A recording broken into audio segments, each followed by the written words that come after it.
Hi friends, my name is Benjamin and today I will tell you another heartbreaking story. Tasha Fields was born in a small town in Missouri. From an early age, she was known for her bright personality and ambition.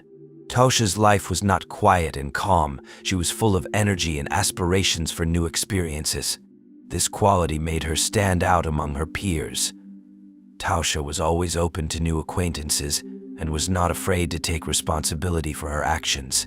As a teenager, she was known for her independence, but this also came with some problems in her personal life as she often got into difficult situations. That all changed when Tasha met Mitchell Kemp. At that time, he was 37 years old and had already gone through a lot of difficulties in life. He was a man who sought a quiet life and was more mature and balanced than her previous partners. It was this stability of his that attracted Tasha. They met at an event and quickly began to develop a relationship. Mitchell proved to be a thoughtful and caring man, which made him very different from those she had previously dated. The relationship between them developed rapidly. Tasha liked the way Mitchell treated her and her life in general, especially the way he embraced her independence and helped her cope with difficulties. He became a pillar of support for her, and she in turn supported his desire for stability and a quiet life. Despite the fact that Mitchell was older than her, the age difference was not an obstacle to their happiness. After some time, the couple had a daughter, whom they named Lexi. It was an important event for the entire family, and it was a significant turning point in their lives. Tasha and Mitchell made plans for the future, imagining a house where their daughter would be warm and cozy. Mitchell became a true father figure to Lexi, and their family was one of love and understanding. In the first few years after Lexi's birth, things were going well. Mitchell and Tasha tried to create the perfect atmosphere for her. Mitchell was involved in his daughter's life, and she felt his care. He was a good father despite his strict side. Tasha, for her part, found joy in the fact that her life with Mitchell was stable, and she was confident that they would be able to create a happy future. The couple's relationship was built on mutual respect and support. They tried to balance family responsibilities and personal interests, which allowed them to maintain a close and trusting relationship. This time in Tasha's life was an important milestone for her as she began to feel that everything she was building had meaning. It seemed that their relationship and family was the ideal she was striving for, and where she believed happiness could be found. However, as is often the case, the first signs began to appear on the horizon that things were not as smooth as she would have liked.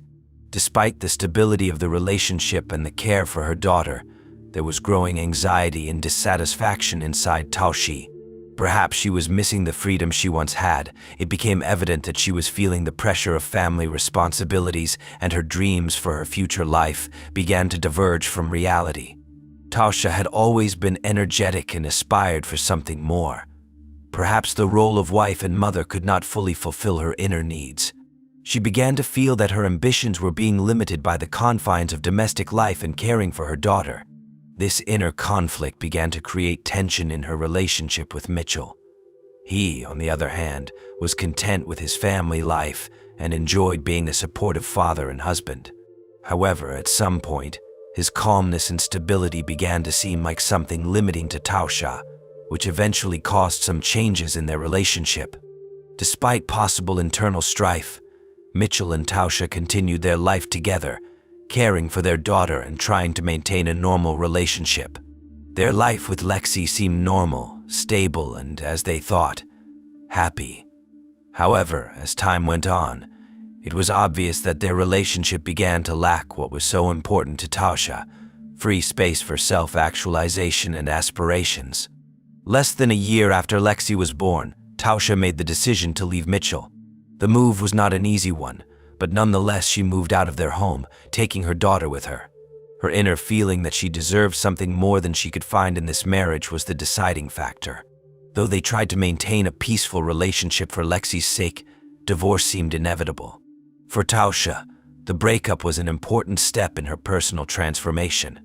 For her, however, the divorce was not just an act of release, but the beginning of a new life full of hope for the future. After Tasha separated from Mitchell, her life gradually began to change.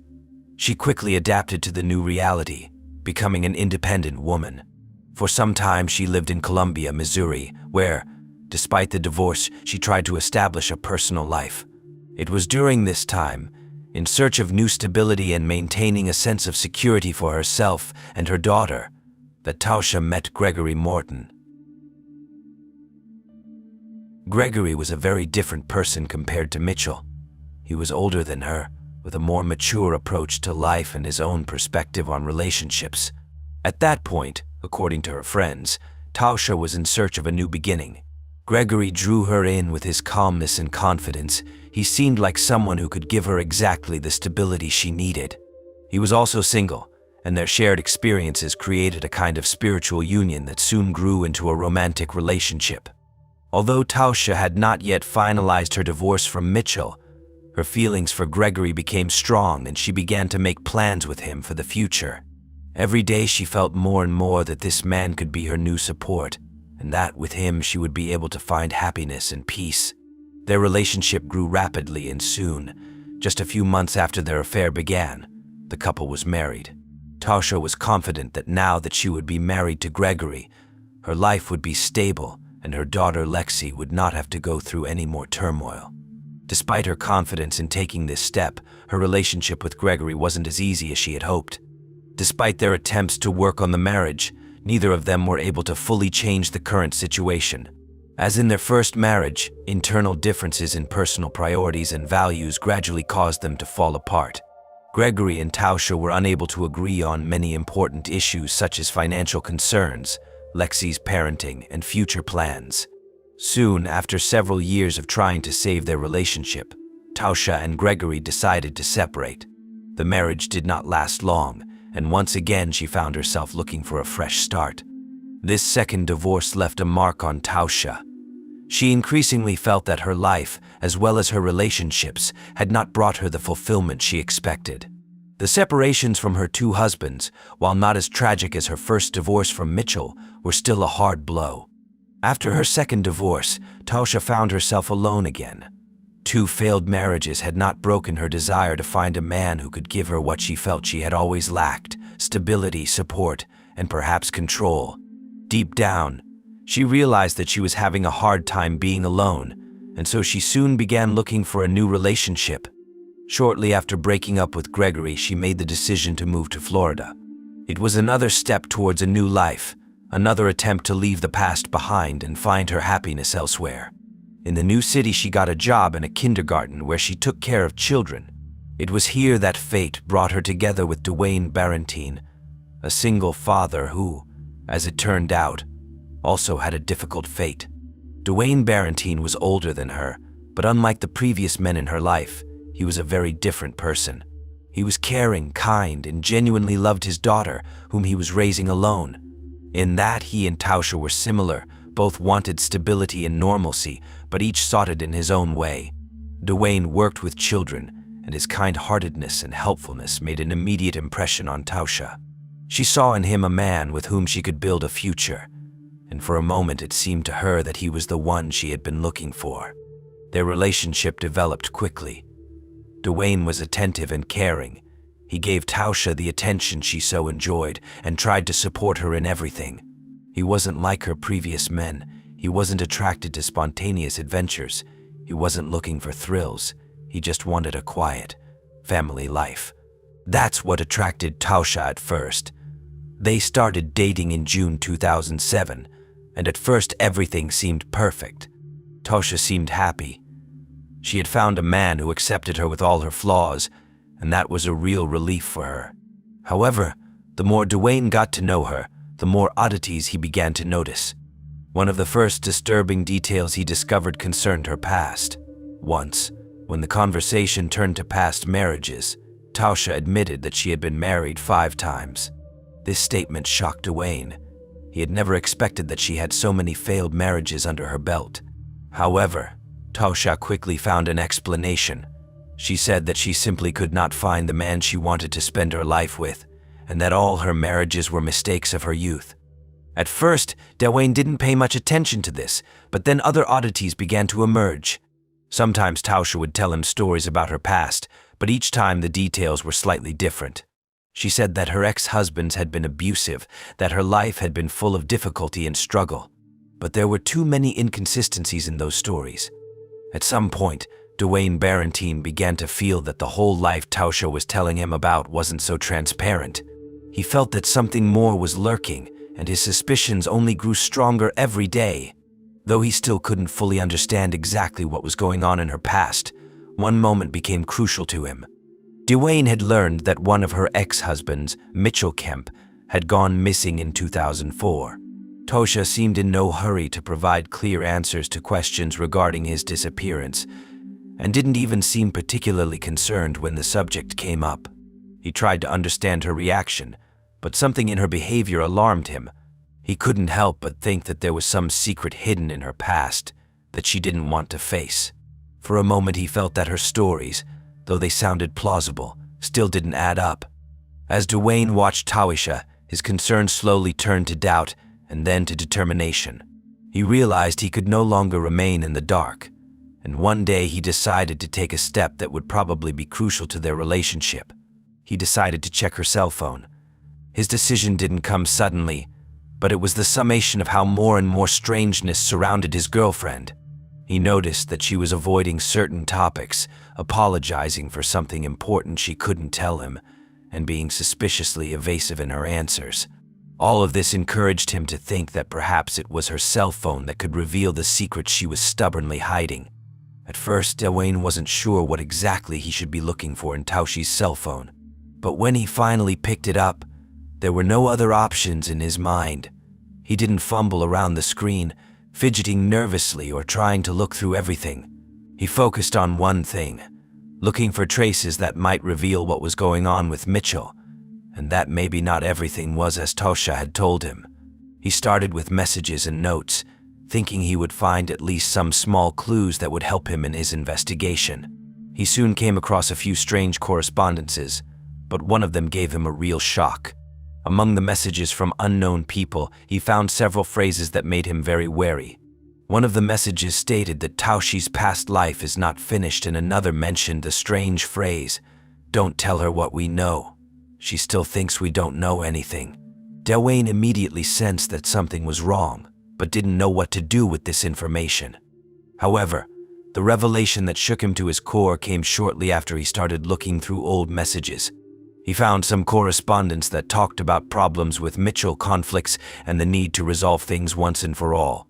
These words were very strange and raised a lot of questions. One phrase in particular was alarming. "We have already decided what to do, and there is no need to cover our tracks anymore." Even then, Dwayne realized that his worries were not in vain. What he had just read called into question the whole story Tausha had been telling about her past. It became clear. She wasn't just hiding her past. She was doing something that couldn't be hidden for much longer. And even though he didn't know all the details yet, Dwayne knew it was all connected to Mitchell's disappearance in one way or another. On a hunch, he had made a decision that had changed the course of events. Dwayne could no longer remain in the dark. He was desperate about what he had discovered and could not simply remain silent. Left with this knowledge, he felt he couldn't help but intervene. He didn't want to be part of this conspiracy, and he couldn't leave Mitchell in this indifference. Without delay, Dwayne dialed the police number and reported his discoveries. The information provided by Dwayne Barentine impressed the police immensely. The disappearance of Mitchell Kemp had remained unsolved for 4 years, and all this uncertainty shrouded the case in mystery. Investigators in Dickinson County, Texas were initially unable to find key clues or evidence that could shed light on Mitchell's disappearance. Despite this, the disappearance attracted police attention, and all information related to the case was scrutinized. But at some point, the investigation became almost hopeless, and the police had no clear leads to pursue further. Tausha had no choice but to provide her cell phone to the police. She already realized that it had become impossible to hide anything from them. However, her attempts to deflect questions and deny that she had anything to do with Mitchell's disappearance only served to strengthen the investigators' confidence in her possible involvement in her ex-husband's disappearance. The police immediately seized Tausha's cell phone to conduct a more detailed examination of the contents and then invited her to the station to testify. Under questioning, Tausha immediately began accusing Gregory of Mitchell's murder. Realizing that she had nothing more to hide, she admitted that Gregory had killed her ex-husband. Her emotions were mixed. On the one hand, she was trying to justify herself and absolve herself of guilt. On the other hand, her confession became an important key to uncovering all the circumstances of the tragedy. Tausha told investigators that it was Gregory who shot Mitchell. She claimed that after her relationship with Mitchell deteriorated, Gregory became her ally to get rid of her ex-husband. Tausha also explained that she said Mitchell constantly threatened her and their daughter, which only fueled her anger and desire to end it. Further, as part of her questioning, Tausha described where Mitchell's body was buried. She even pointed out the exact spot where Gregory had hidden his remains. It was a farm in Boone County that had once belonged to Gregory's family. Tausha said that after the murder, Mitchell's body was wrapped in a tarp and then carefully hidden, covered in lime to speed decomposition. It was part of her attempts to cover up the evidence of the crime and avoid attracting attention. Once she indicated the location of the burial, police immediately went there to conduct a search. Mitchell's body was later found in August 2008, skeletonized remains that proved her testimony was true. The farm in Boone County became the point where the murder was covered up and forgotten for years. Despite Tausha's confession, however, the investigation wasn't going to stop at her word alone. The police realized that the key link in the case remained Gregory, and he needed to testify to fully disclose all the details of the incident. At this point, the investigators were already confidently concluding that Gregory should be questioned. Too many facts pointed to his involvement in the murder, and now he was to give his explanation. When Gregory was questioned, he presented a completely different version of events than the one presented by Tausha. Unlike her, he claimed that he had been forced to kill Mitchell by her manipulation. According to Gregory, Tausha had lied to him and convinced him that the only way to solve all their problems with Mitchell was to eliminate him. He claimed that she used him to get even with her ex-husband and manipulated him throughout the situation. Gregory confessed to the murder, but claimed his actions were dictated by Tausha's actions. He pleaded guilty to second-degree murder in a plea deal with the prosecution. In exchange for his guilty plea, Gregory agreed to testify against Tashi, hoping it would make his sentence easier. His confession called into question Tashi's sincerity, but it also brought clarity to the picture of events that was about to be uncovered. The investigation determined that at the time of the murder, Mitchell and Tausha were in serious conflict, particularly over custody of their daughter Lexi. This conflict was the primary catalyst for the murder. The prosecution alleged as part of the investigation that Tausha lured Mitchell to the farm where he was to meet Gregory, but she specifically lied to him that Gregory would not be there. When Mitchell arrived, Tausha, according to the prosecution's version, claimed that Mitchell had allegedly raped her and molested their daughter.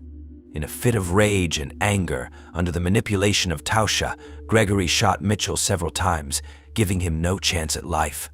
In addition to Gregory's testimony, the investigation also received important testimony from other people who corroborated the allegations against Tausha. One of her former boyfriends, whom she dated in 2006, also testified against her. This man testified that she did not hide the truth about the crime from him and frankly recounted how Gregory shot Mitchell. She assured him that Mitchell had allegedly raped her and molested Lexi, which was a deciding factor in her decision to eliminate him. The investigation was not limited to witness testimony, however.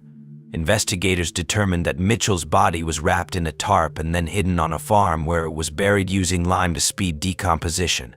This hiding of the body was part of an elaborate plan to make the search difficult and leave the murder unsolved for a long time. There was other evidence to corroborate the harshness of the situation. One version included the information that, as Mitchell was dying, Tausha allegedly kicked and spat on him.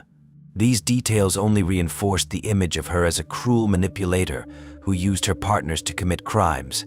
The police, having gathered all the necessary evidence, including Gregory Morton's confession, the testimony of other witnesses, and physical evidence, had enough evidence to arrest Tausha Morton. The investigation became convinced that her participation in Mitchell Kemp's murder was inevitable, and that she manipulated circumstances to get Gregory to shoot her ex-husband. While awaiting trial, Tausha was arrested and placed in jail, where she spent several months waiting for the trial to begin. Tausha Morton's long-awaited trial began in 2010. The prosecution presented compelling evidence that confirmed that Tausha was the mastermind behind Mitchell's murder. Gregory Morton, who agreed to cooperate with authorities, gave detailed testimony that described how Tausha manipulated his feelings to convince him to kill Mitchell. At the trial, prosecutors served as prosecutors who emphasized that Mitchell's murder was a carefully planned act of revenge and manipulation. They cited Gregory's testimony as evidence, as well as confessions from other ex-boyfriends of Tausha's who recounted how she herself had talked about her role in the murder. This created a holistic picture of how Tausha used her influence over people to hide the truth and manipulate those around her. After a lengthy trial with many witnesses and evidence, in June 2010, the jury reached their verdict. Tausha Morton was found guilty of first-degree murder and armed criminal action. The court found that her manipulation and false accusations led to the tragic death of Mitchell Kemp. The verdict was harsh, and Tosh was given a stiff sentence, life in prison without the possibility of parole for first-degree murder. She also received an additional 20 years on the armed criminal action charge. This meant that her life in society was permanently ruined, and she was to spend the rest of her days in prison. According to prison records, Tausha remains incarcerated at the Chillicothe Correctional Center in Livingston County, Missouri.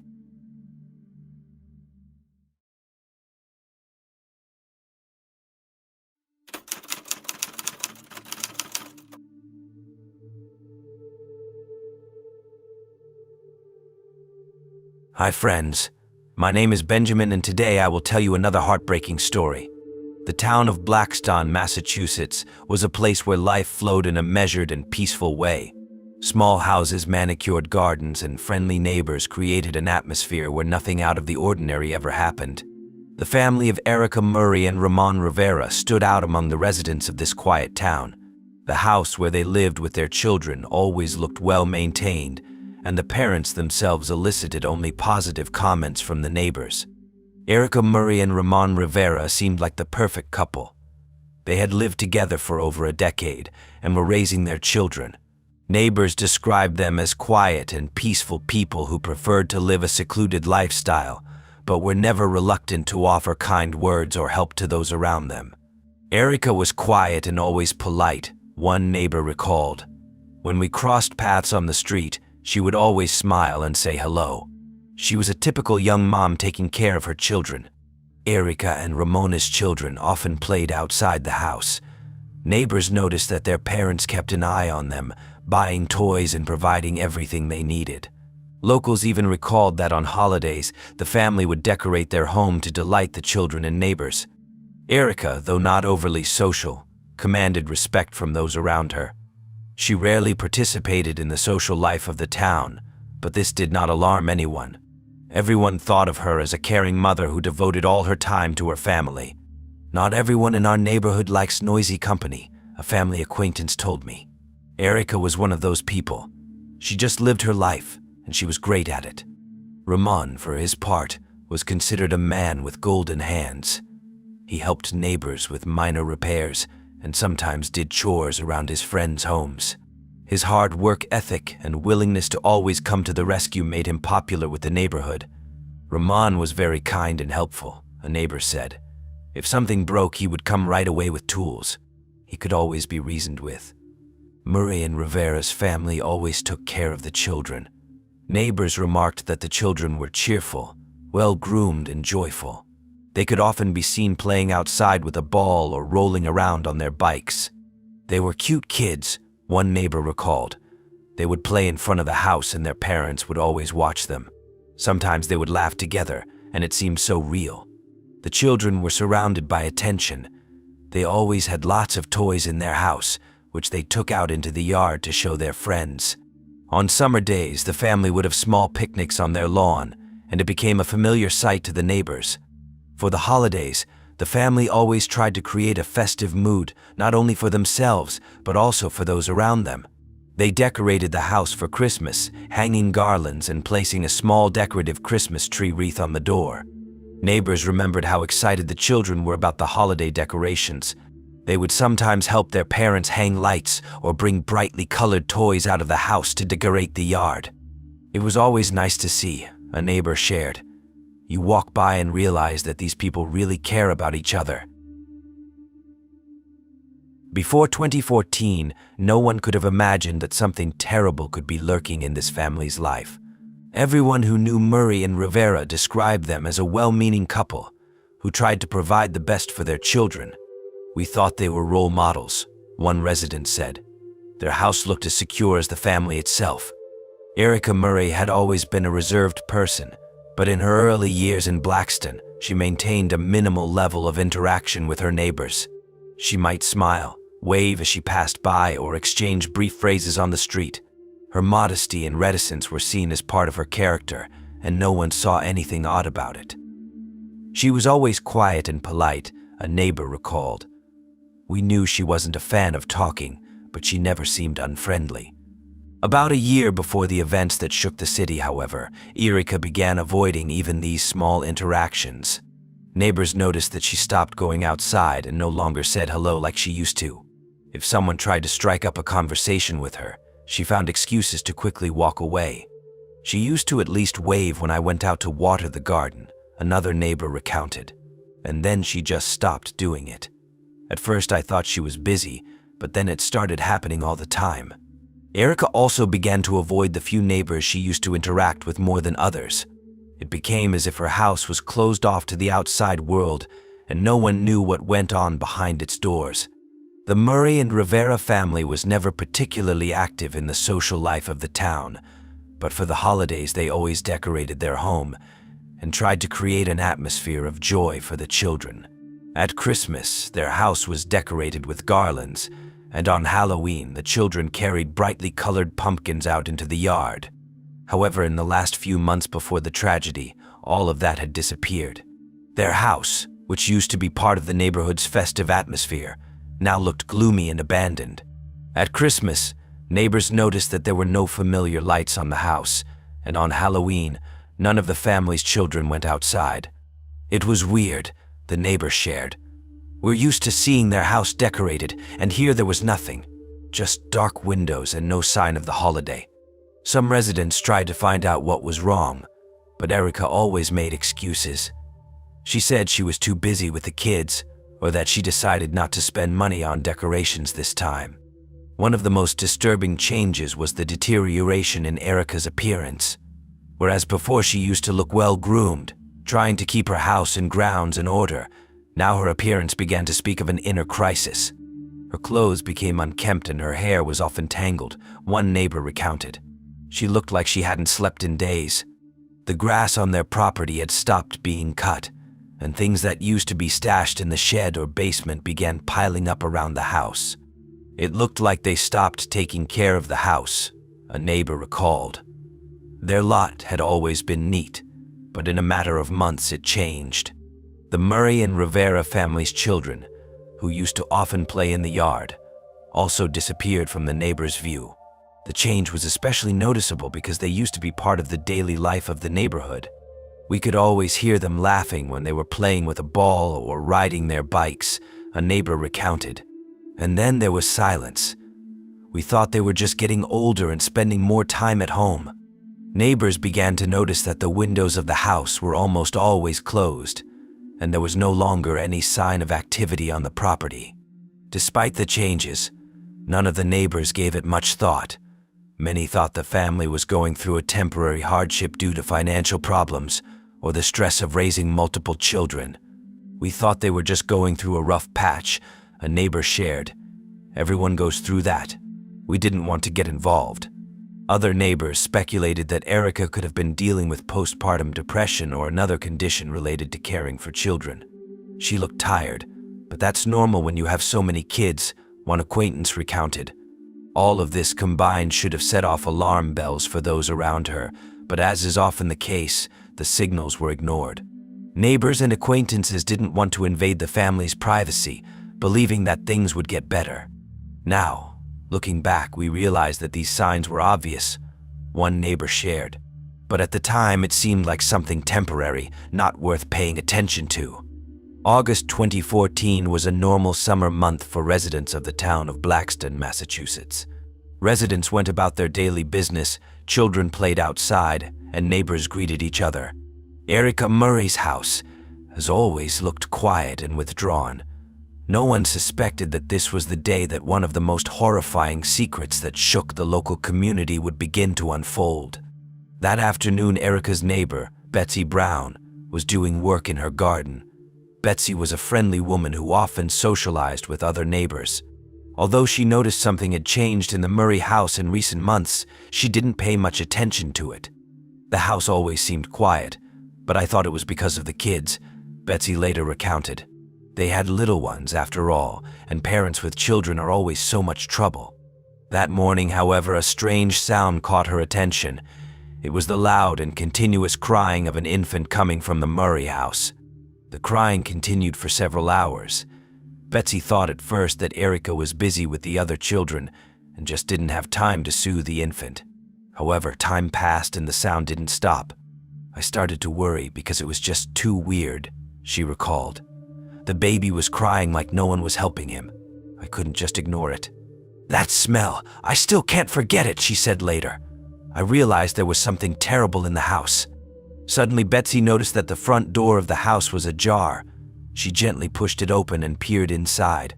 What she saw shook her to the core. "I saw trash, dirt, and a mess that is hard to describe in words," Betsy recounted. But what struck me most of all were the children. Inside, she found 2 small children left unattended.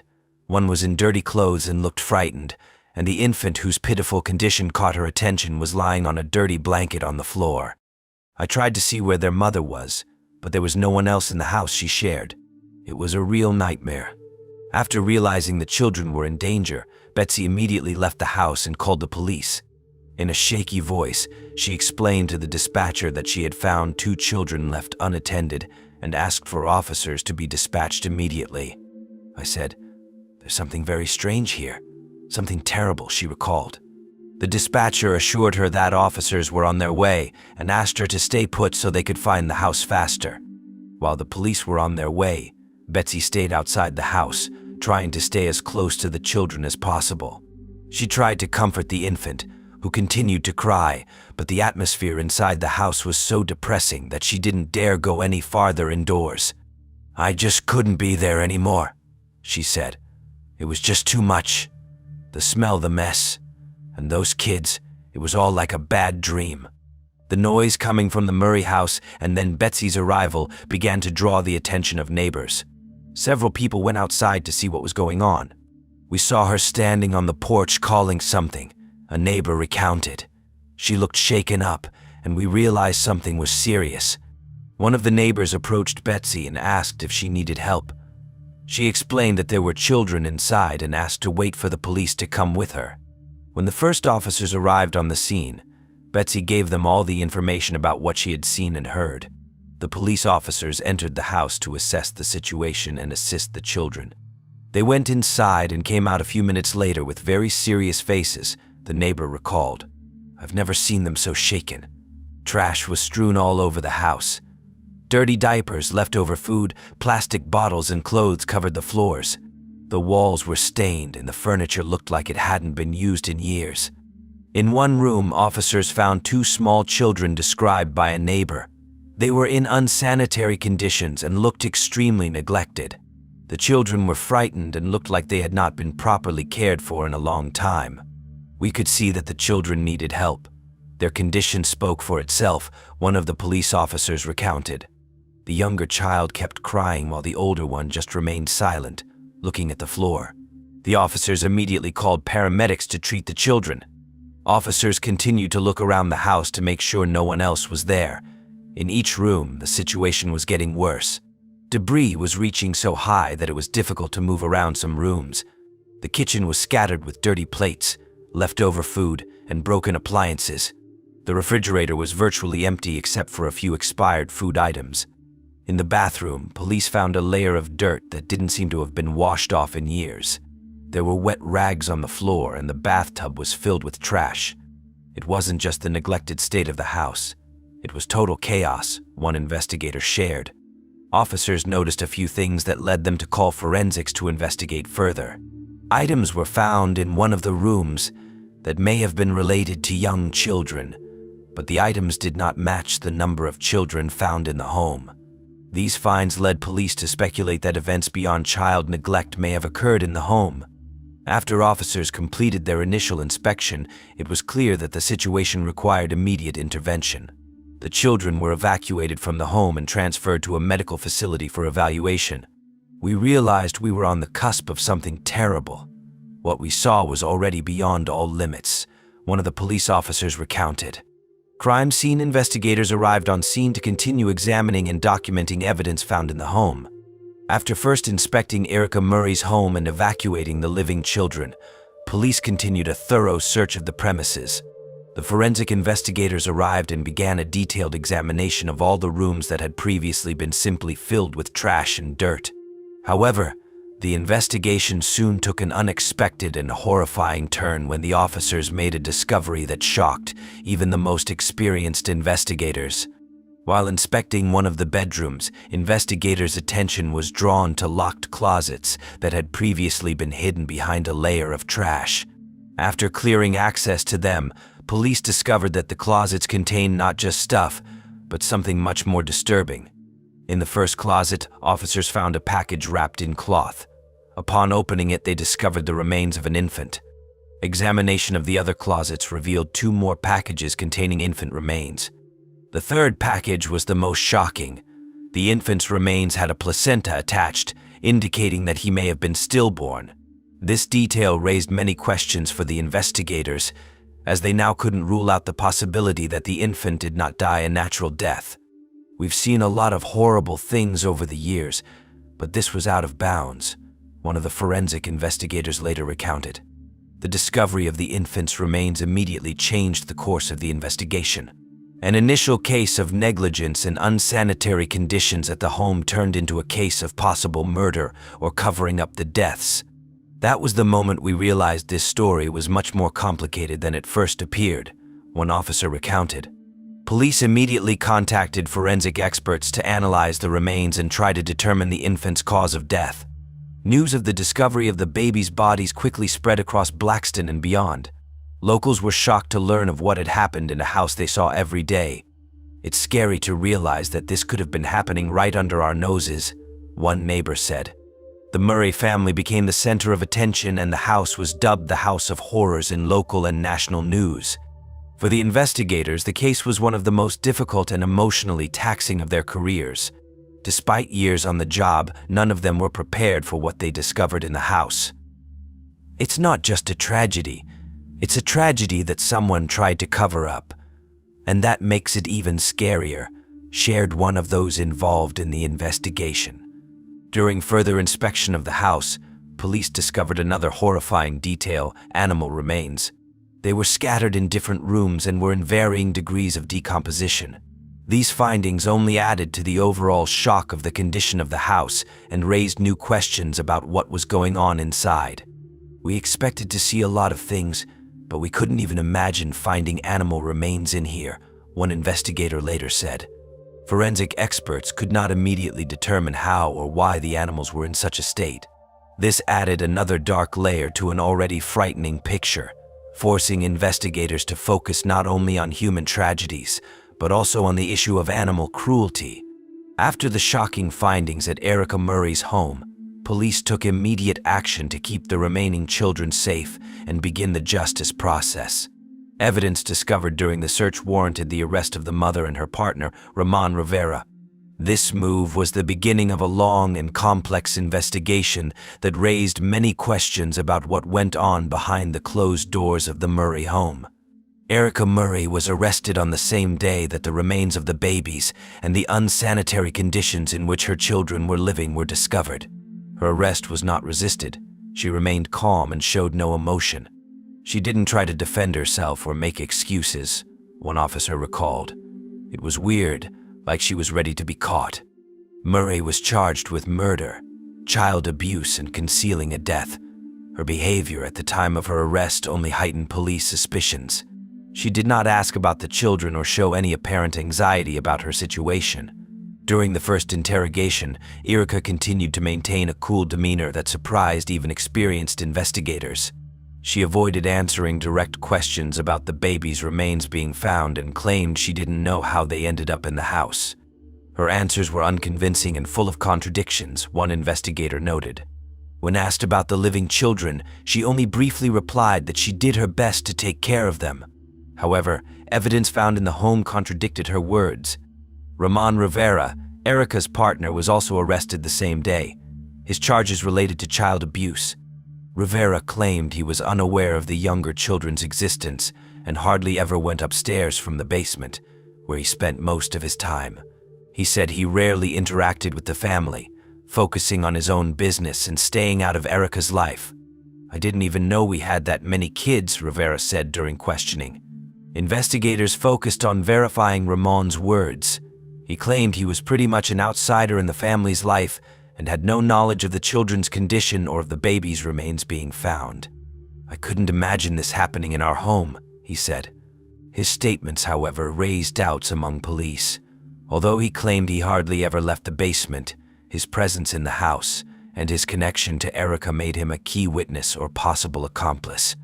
During questioning, Erica and Ramon began to give disparate versions of events. Erica claimed that Ramon was not involved in her affairs and insisted that everything that happened in the house was her personal business. Ramon, for his part, completely distanced himself from what was going on, saying he had no reason to suspect Erica of anything illegal. It was like they were trying to accuse each other, but at the same time avoiding direct accusations, one of the investigators said. After the initial interviews, investigators developed a picture of Erica playing a starring role.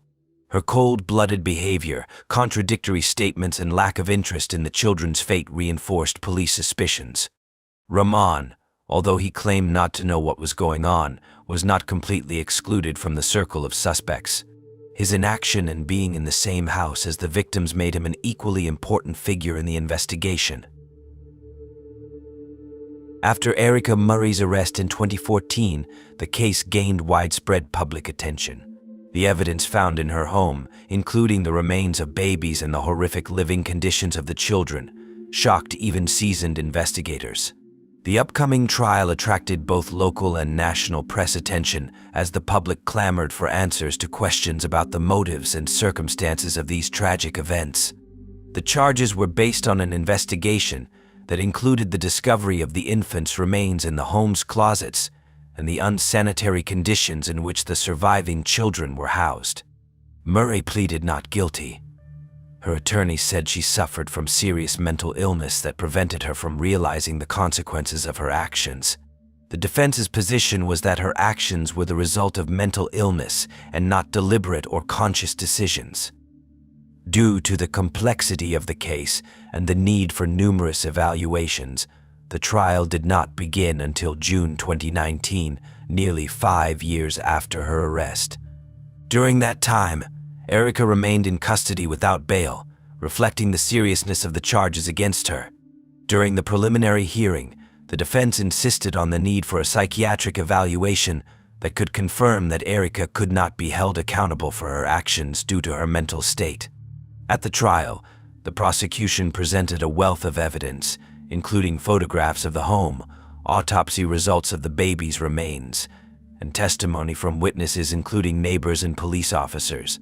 The prosecution argued that Erica deliberately covered up the infant's deaths and ignored her children's needs, putting them in grave danger. The key point, however, was an expert psychiatric report provided by the defense. They stated that Murray had been diagnosed with mental health problems that affected her ability to make rational decisions. In June 2019, the court handed down a mixed verdict. Erica Murray was found not guilty of murder. The court cited her mental state, which, according to experts, prevented her from realizing the consequences of her actions. Guilty of assault and child abuse, as well as animal cruelty. The verdict drew mixed reactions in the community. Some felt that the court took into account all the circumstances of the case, while others were outraged that the murder charges were not proven. In July 2019, Erica Murray was sentenced. 6 to 8 years in prison, taking into account the time already served. This sentence meant she could be released within the next few years. The court also ordered her to undergo psychiatric treatment.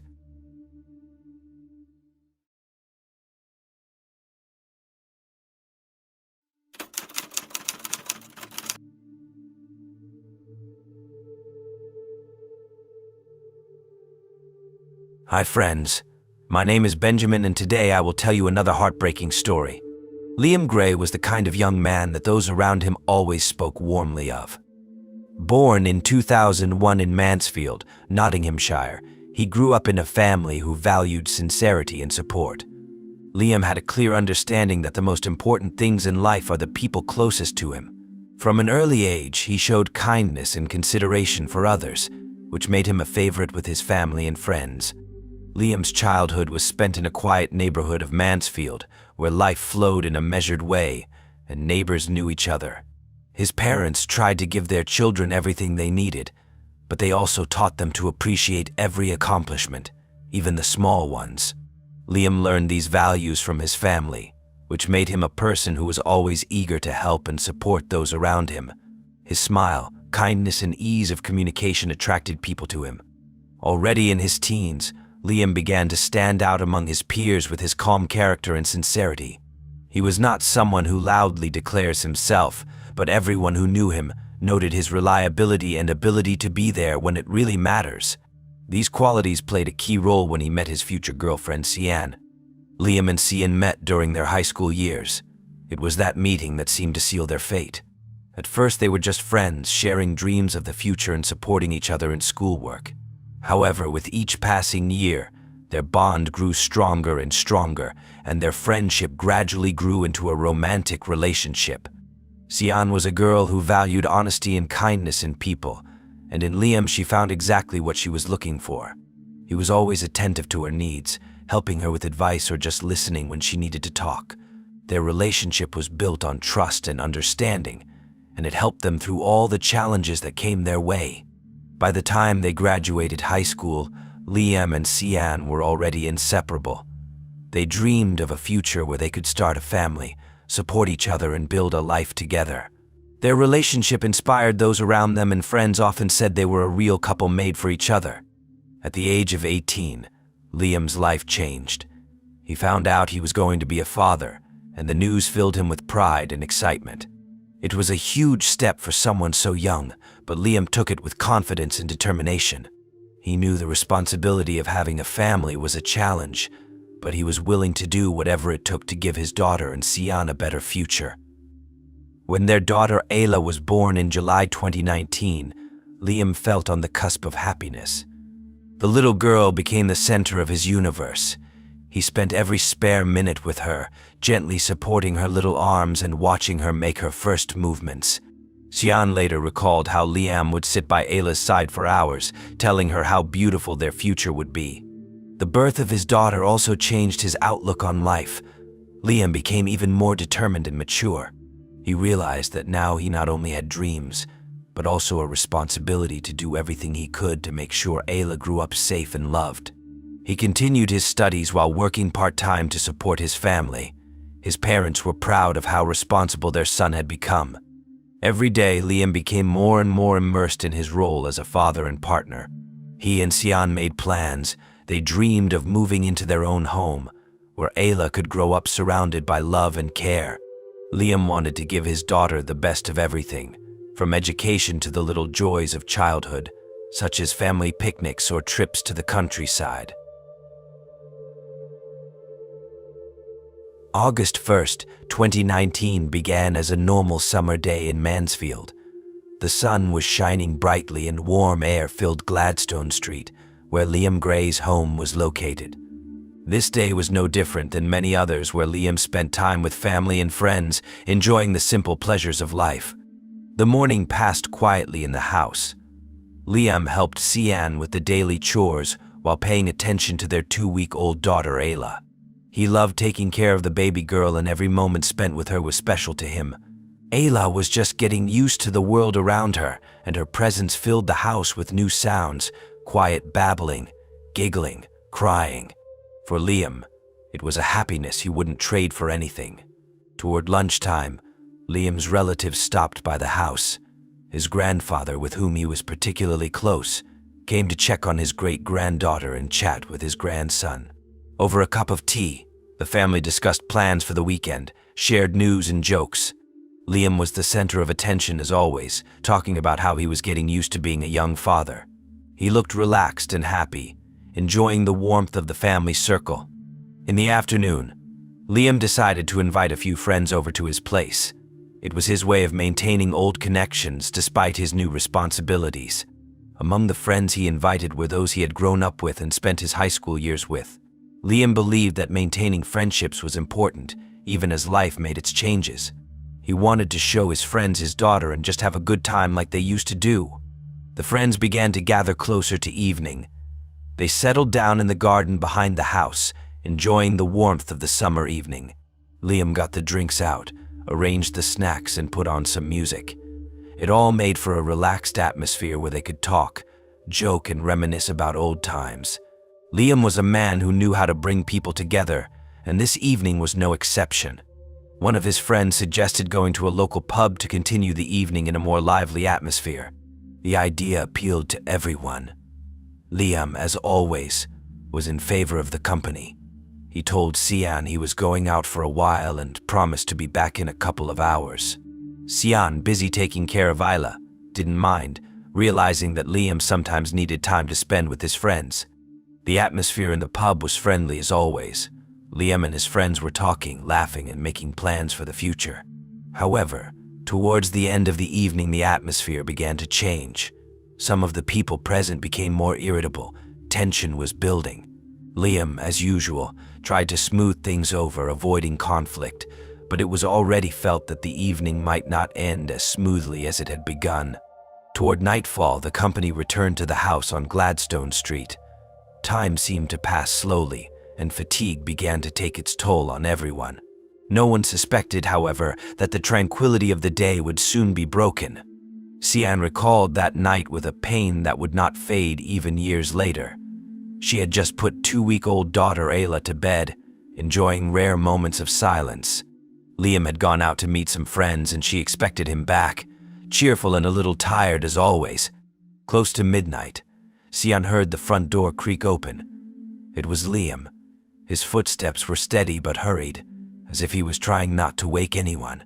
He wasn't alone, however. A harsh voice sounded behind him. At first, Sian thought it was one of his friends, but the conversation quickly turned into an argument. Liam spoke calmly but firmly, and the other voice grew louder and louder. Then the fiddling began, footsteps on the wooden floor, a thumping sound like someone pushing a chair. Sian froze, her heart beating faster. She heard a thud, then a second thud, and then Liam's muffled scream. Rushing into the hallway, she saw her husband slumped, his shirt stained with blood. A man with a knife stood over him. Sian screamed, but the killer silently ran out of the house. She collapsed next to Liam, trying to stop the bleeding. Her screams woke the neighbors, who called the police. Liam tried to say something, but his strength was leaving him. After a few minutes, he fell silent, leaving her alone with her daughter and a grief that cannot be described. When the police arrived on the scene, the house on Gladstone Street was shrouded in an unsettling silence. There was barely a light outside the windows, and only the screams of neighbors gathered at the front door broke the eerie calm. Sian, Liam's wife, was in a state of shock, sitting on the floor next to his lifeless body. Nearby, in the next room, their 2-week-old daughter Ayla was crying, awakened by the screams and commotion. When officers stepped inside, they were immediately confronted with chaos. Liam's body lay in the hallway, his shirt soaked in blood. Trails of blood could be seen on the floor leading to the exit. The police officers, used to such scenes, noted that this place had clearly been the scene of a fierce struggle. There was an overturned chair and several fallen objects lying in the hallway that appeared to have been the victims of the confrontation between Liam and his killer. Sian was still holding Liam's hand, unable to let go, even though the EMTs who had arrived following the police had already confirmed his death. One of the officers gently took her aside, trying to calm her down so she could tell her what had happened. Sian was pale, her face covered with traces of tears, but she managed to explain the basic details. Her voice trembled, but every word she spoke became important to the beginning of the investigation. During the examination of the scene, forensics quickly discovered the murder weapon, a knife with a long blade, stained with blood. It was lying a few meters away from Liam's body, thrown in a hurry, probably by the killer. The knife was simple, a kitchen knife, but its blade was sharp enough to inflict fatal wounds. Fingerprints were left on the handle of the knife, which was one of the first important clues for the investigation. In addition, shoe prints were found at the scene that did not belong to either Liam or Sian. Blood traces found on the floor leading to the door indicated that the killer had left the house, most likely through the front door. When Sian was able to regain consciousness enough to speak, she was taken to an adjoining room for questioning. The police realized that her testimony would be key to the investigation. Her voice was weak, but she did her best to detail what she had seen. She described how Liam had not come home alone. He was in the company of a man whose voice and mannerisms were familiar to her, she said. When she came out of the bedroom to see what was going on, she saw an argument break out between Liam and his guest.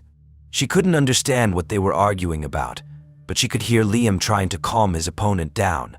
Then it had all happened too quickly. A burst of anger, a fuss, and a stabbing that had changed everything. Sian remembered with horror the killer's face. The police officers listened carefully to her description, and she finally spoke the name of the man she recognized.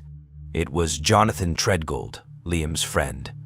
The man who had been a part of their lives for years had caused this tragedy. Sian couldn't believe that he was the one who had delivered the fatal blow that had destroyed their family.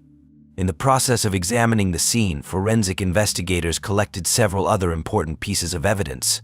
In addition to the knife and shoe marks, they recovered Liam's clothing, which showed signs of a struggle, tears in the fabric, and additional drops of blood that did not belong to him. This indicated that the killer had probably sustained injuries during the conflict. In addition, the police examined the footprints on the floor. The bloody prints led to the door and then disappeared into the street. This suggested that the killer may have gotten into a car or quickly left on foot, leaving minimal footprints outside the house. Neighbors interviewed that same night reported hearing loud noises but did not see anyone run out of the house. Liam's cell phone, found in his pocket, also became an important piece of evidence. Police examined his last calls and texts that could shed light on what was happening before his death. One of the last calls was made by Jonathan, which confirmed what Sian said about them coming in together. Based on Sian's description, police profiled the suspect. She was confident in her identification. Jonathan was a close friend of Liam's, and his regular visits to the house made him a part of their lives. His involvement in the tragedy shocked not only Sian, but also the police, as the young man had not previously been suspected of aggression. The identification of the killer was the first major breakthrough in the case. The police immediately began searching for Jonathan, checking his possible whereabouts. Patrols were dispatched to scour the neighborhood, and they also began tracing his possible connections. After the interrogation, Sian returned to the room where her relatives were waiting for her, having arrived to support her. She held Isla in her arms, who didn't understand anything but could feel the tension around her. There were tears in Sian's eyes, but she tried to hold on for her daughter's sake. Her world had just crumbled, and despite the promises of the police to find the culprit, she couldn't believe that all this had happened to her family. After Jonathan Treadgold was identified as the prime suspect in the murder of Liam Gray, the police immediately began searching for him. Given the severity of the crime, law enforcement acted quickly and in a targeted manner to prevent the suspect from possibly fleeing. The first thing police did was to check his home address. However, the house was found to be empty and none of the neighbors had seen Treadgold since the murder. Police interviewed Jonathan's relatives and closest friends, but all claimed not to know where he was. These statements heightened suspicions that he was deliberately avoiding contact and possibly preparing to go into hiding for an extended period of time. Law enforcement officials began an extensive search. They initiated a check of all places where Jonathan might have taken refuge, including the homes of his acquaintances, abandoned buildings, and places he frequented. However, the search did not yield immediate results. This forced the police to turn to more advanced search methods. Police officials engaged analysts to track Jonathan's financial activity. All his bank accounts were checked for cash withdrawals, card payments, or any transactions. However, it soon became clear that Treadgold had not used his banking services since the crime. This suggested that he may have prepared in advance by taking cash with him to avoid being tracked. At the same time, the police requested data on the whereabouts of his cell phone. As it turned out, the device had been switched off shortly after the tragedy. This once again confirmed that Jonathan was deliberately avoiding detection and understood how the tracking system worked.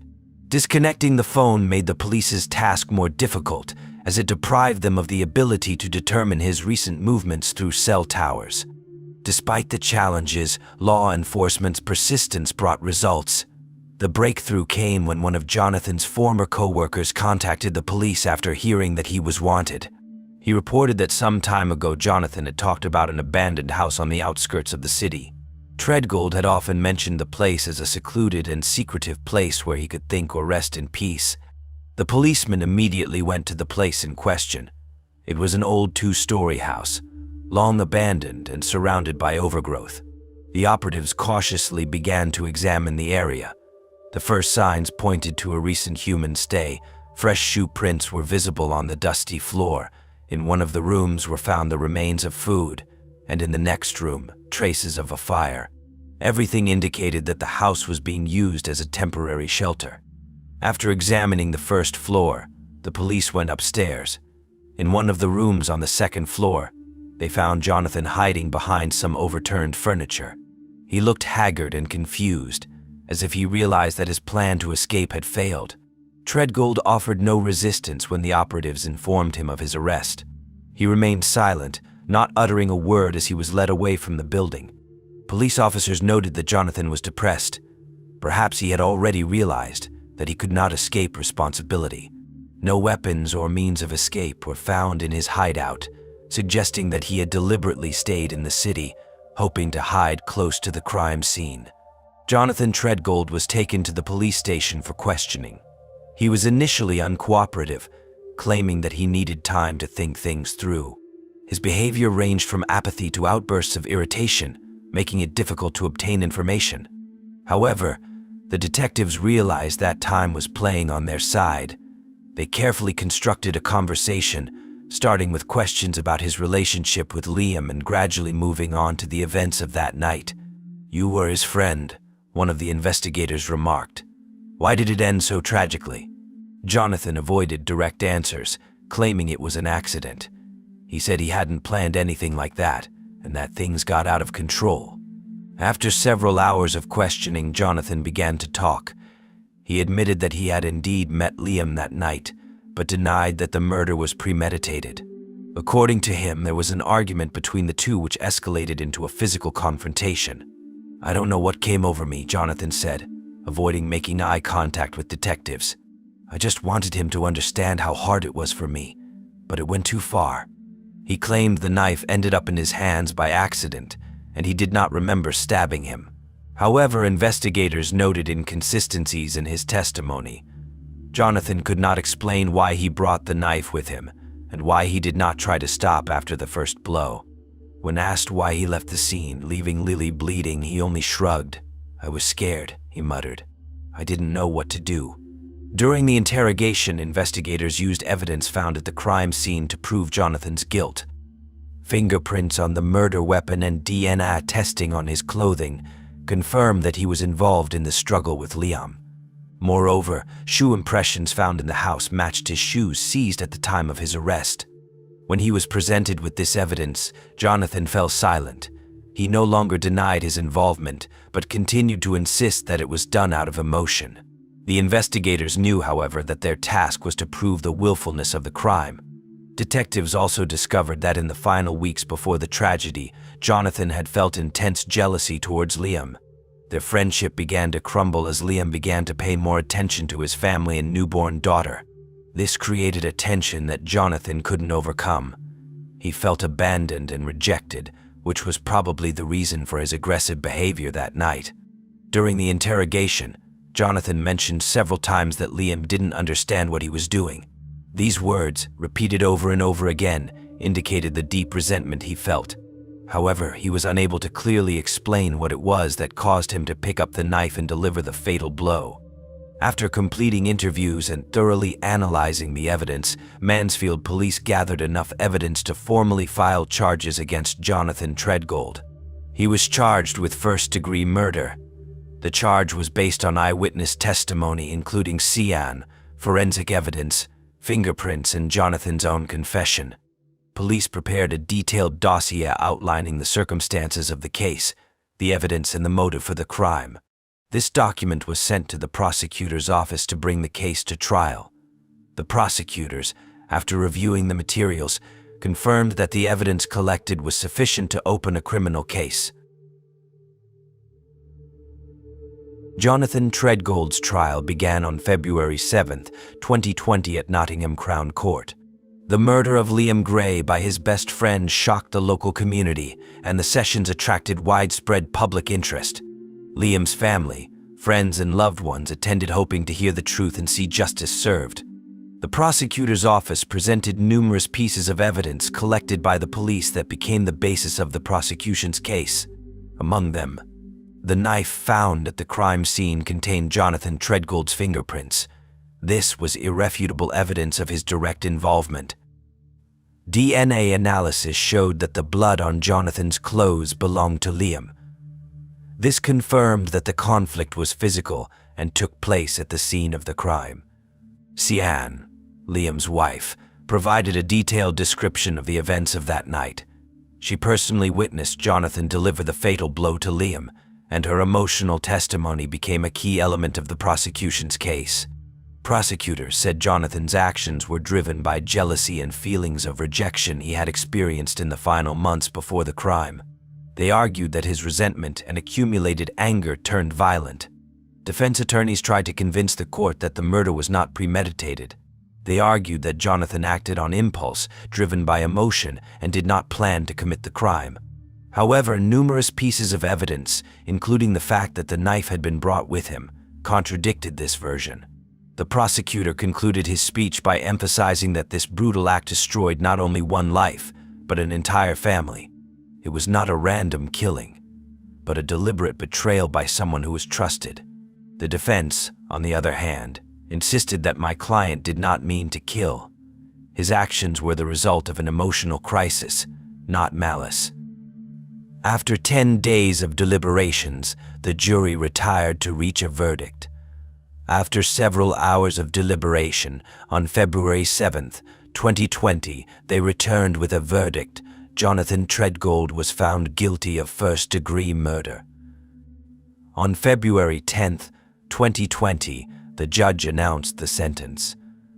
Jonathan was sentenced to life in prison with parole eligibility after 16 years. In his opinion, the judge stated, "This crime was a betrayal of a closest friend. This is not a random incident, but a brutal act of violence that should receive appropriate punishment."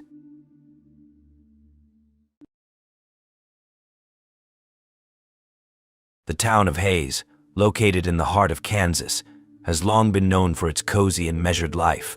Narrow streets, surrounded by neat houses with well-tended gardens, created an atmosphere of peace and comfort. Here the inhabitants felt part of a united community where everyone knew each other and news of holidays, events, or troubles spread quickly from house to house. The combination of provincial charm and heartwarming intimacy made Hayes a place where it seemed as if nothing terrible could happen. One person who stood out among the residents of Hayes was Kristen Trickle, a 26-year-old whose friendliness and openness drew people to her. Coming from a military family, Kristen spent most of her life in Kansas, where she found her calling. From an early age, she adored animals and dreamed of taking care of them. Her loved ones remembered how she cared for homeless puppies and cats as a child, doing everything she could to help them find homes. This love for animals became her calling. She worked in veterinary clinics, helping local residents treat their pets. Kristen was not only a hard worker, but also an active participant in the local community. She attended church regularly, participated in charity events, and always made time for her friends. Those who knew her intimately said she was someone who could listen, support, and help when needed. Despite her young age, Kristen managed to become an important part of Hayes. Colby Trickle came into her life on the most ordinary day that would later become life-changing for her. They met at a local park where Kristen was walking her dog and Colby was jogging. Their conversation began with a discussion about dog breeds, but quickly turned into a long talk about life, dreams, and goals. Colby struck Kristen as a serious and confident man who she thought could be a solid support for her. His stories about serving in the Army Reserves commanded respect, and his charm and interest in her life won her heart. Their relationship grew rapidly. Colby seemed attentive and caring, and Kristen was sure she had found her love. A year after meeting, they got married. The wedding, which took place in April 2014, was filled with joy and warmth. Kristen's family and friends said that they had never seen her so happy. Colby, on the other hand, seemed like the perfect husband. He assured everyone that he would do everything possible to make Kristen happy. However, the facade of their relationship hid complexities that few people knew about. Colby was a reserved man, not inclined to discuss his feelings or experiences. His moodiness sometimes raised questions from those close to the couple, but they wrote it off to his character and possible difficulties associated with the Army experience. Kristen, on the other hand, was the complete opposite. Her friendliness and optimism made her the soul of the company, and this only emphasized the contrast between the spouses. Over time, Kristen began to change her behavior. Her parents and friends noticed that she became less social, avoided questions about the marriage, and increasingly appeared pensive or depressed. Her mother, Christina, recalled that in the final months before the tragedy, Kristen repeatedly talked about financial problems and that Colby had begun paying less attention to her. Despite this, Kristen continued to work and plan for the future, although her smile was no longer as genuine as it once was. Her 26th birthday, August 20th, 2019, was the last bright moment of her life. Kristen invited friends and family to the party, and while she tried to create a warm atmosphere, many noticed that there was anxiety behind her joy. Her father later recalled, "She was beautiful as always, but there was something in her eyes that I couldn't understand. It was like she was saying goodbye, though none of us noticed it at the time." Meanwhile, Colby acted as if nothing had happened. He continued to talk about his work and plans, avoiding questions about his relationship with Kristen. This calmness in his demeanor, as it would later turn out, was just an external cover for the mounting tension in their marriage. No one around them could have guessed what lurked behind the facade of their family. Life in Hayes went on as usual, but the tragedy that will soon shake this small town will make everyone think about how fragile happiness can be and how little we sometimes know about those around us. The morning of October 31st, 2019 was like any other morning in Hayes. The town was preparing for Halloween, children were dressing up in costumes, and adults were decorating homes. However, in one home, the atmosphere was far from festive. Early this morning at 6:23 a.m., police received a call from Colby Trickle. He reported finding his wife, Kristen, dead in their home. His voice was shaking and his words were slurred, but he made it clear it was suicide. "She shot herself. I couldn't help her," he said. When the officers arrived at the scene, they were met by Colby. He looked distraught, his eyes were red, as if he had been crying for a long time, and his hands were trembling slightly. But the experienced police officers immediately noticed his demeanor. Although he seemed troubled, something in his demeanor seemed unnatural. He spoke quickly, often jumping from one topic to another, but tending to repeat the same thought. She was depressed. She was having a hard time. It was the only way out. Police officers entered the house to inspect the scene. There they were met with an eerie silence. In the living room, not far from the couch, lay Kristen. She was dressed in her underwear, and next to her was a large caliber handgun. At first glance, it did indeed look like suicide. The head wound, the blood strewn across the floor, and the gun in close proximity to the body. However, close inspection quickly revealed inconsistencies that cast doubt on this version. First of all, the investigators' attention was drawn to the gun. It was a large caliber weapon designed more for self-defense than for use by a woman with a small build like Kristen. Investigators knew that handling such a weapon requires considerable effort. In addition, the wound to Kristen's head was at an angle that was not typical of a typical suicide. All of this raised doubts. The posture of the body also looked unnatural. Kristen was lying on her side, which was odd for someone who had supposedly shot herself in the head. There were no signs of a struggle in the room, but some items such as photo frames and documents had been moved. It looked like someone was looking for something specific or trying to create a semblance of order. There was an unfinished cup of coffee on the kitchen table and a pot of water on the stove, as if Kristen was going to make breakfast. This detail particularly surprised the investigators.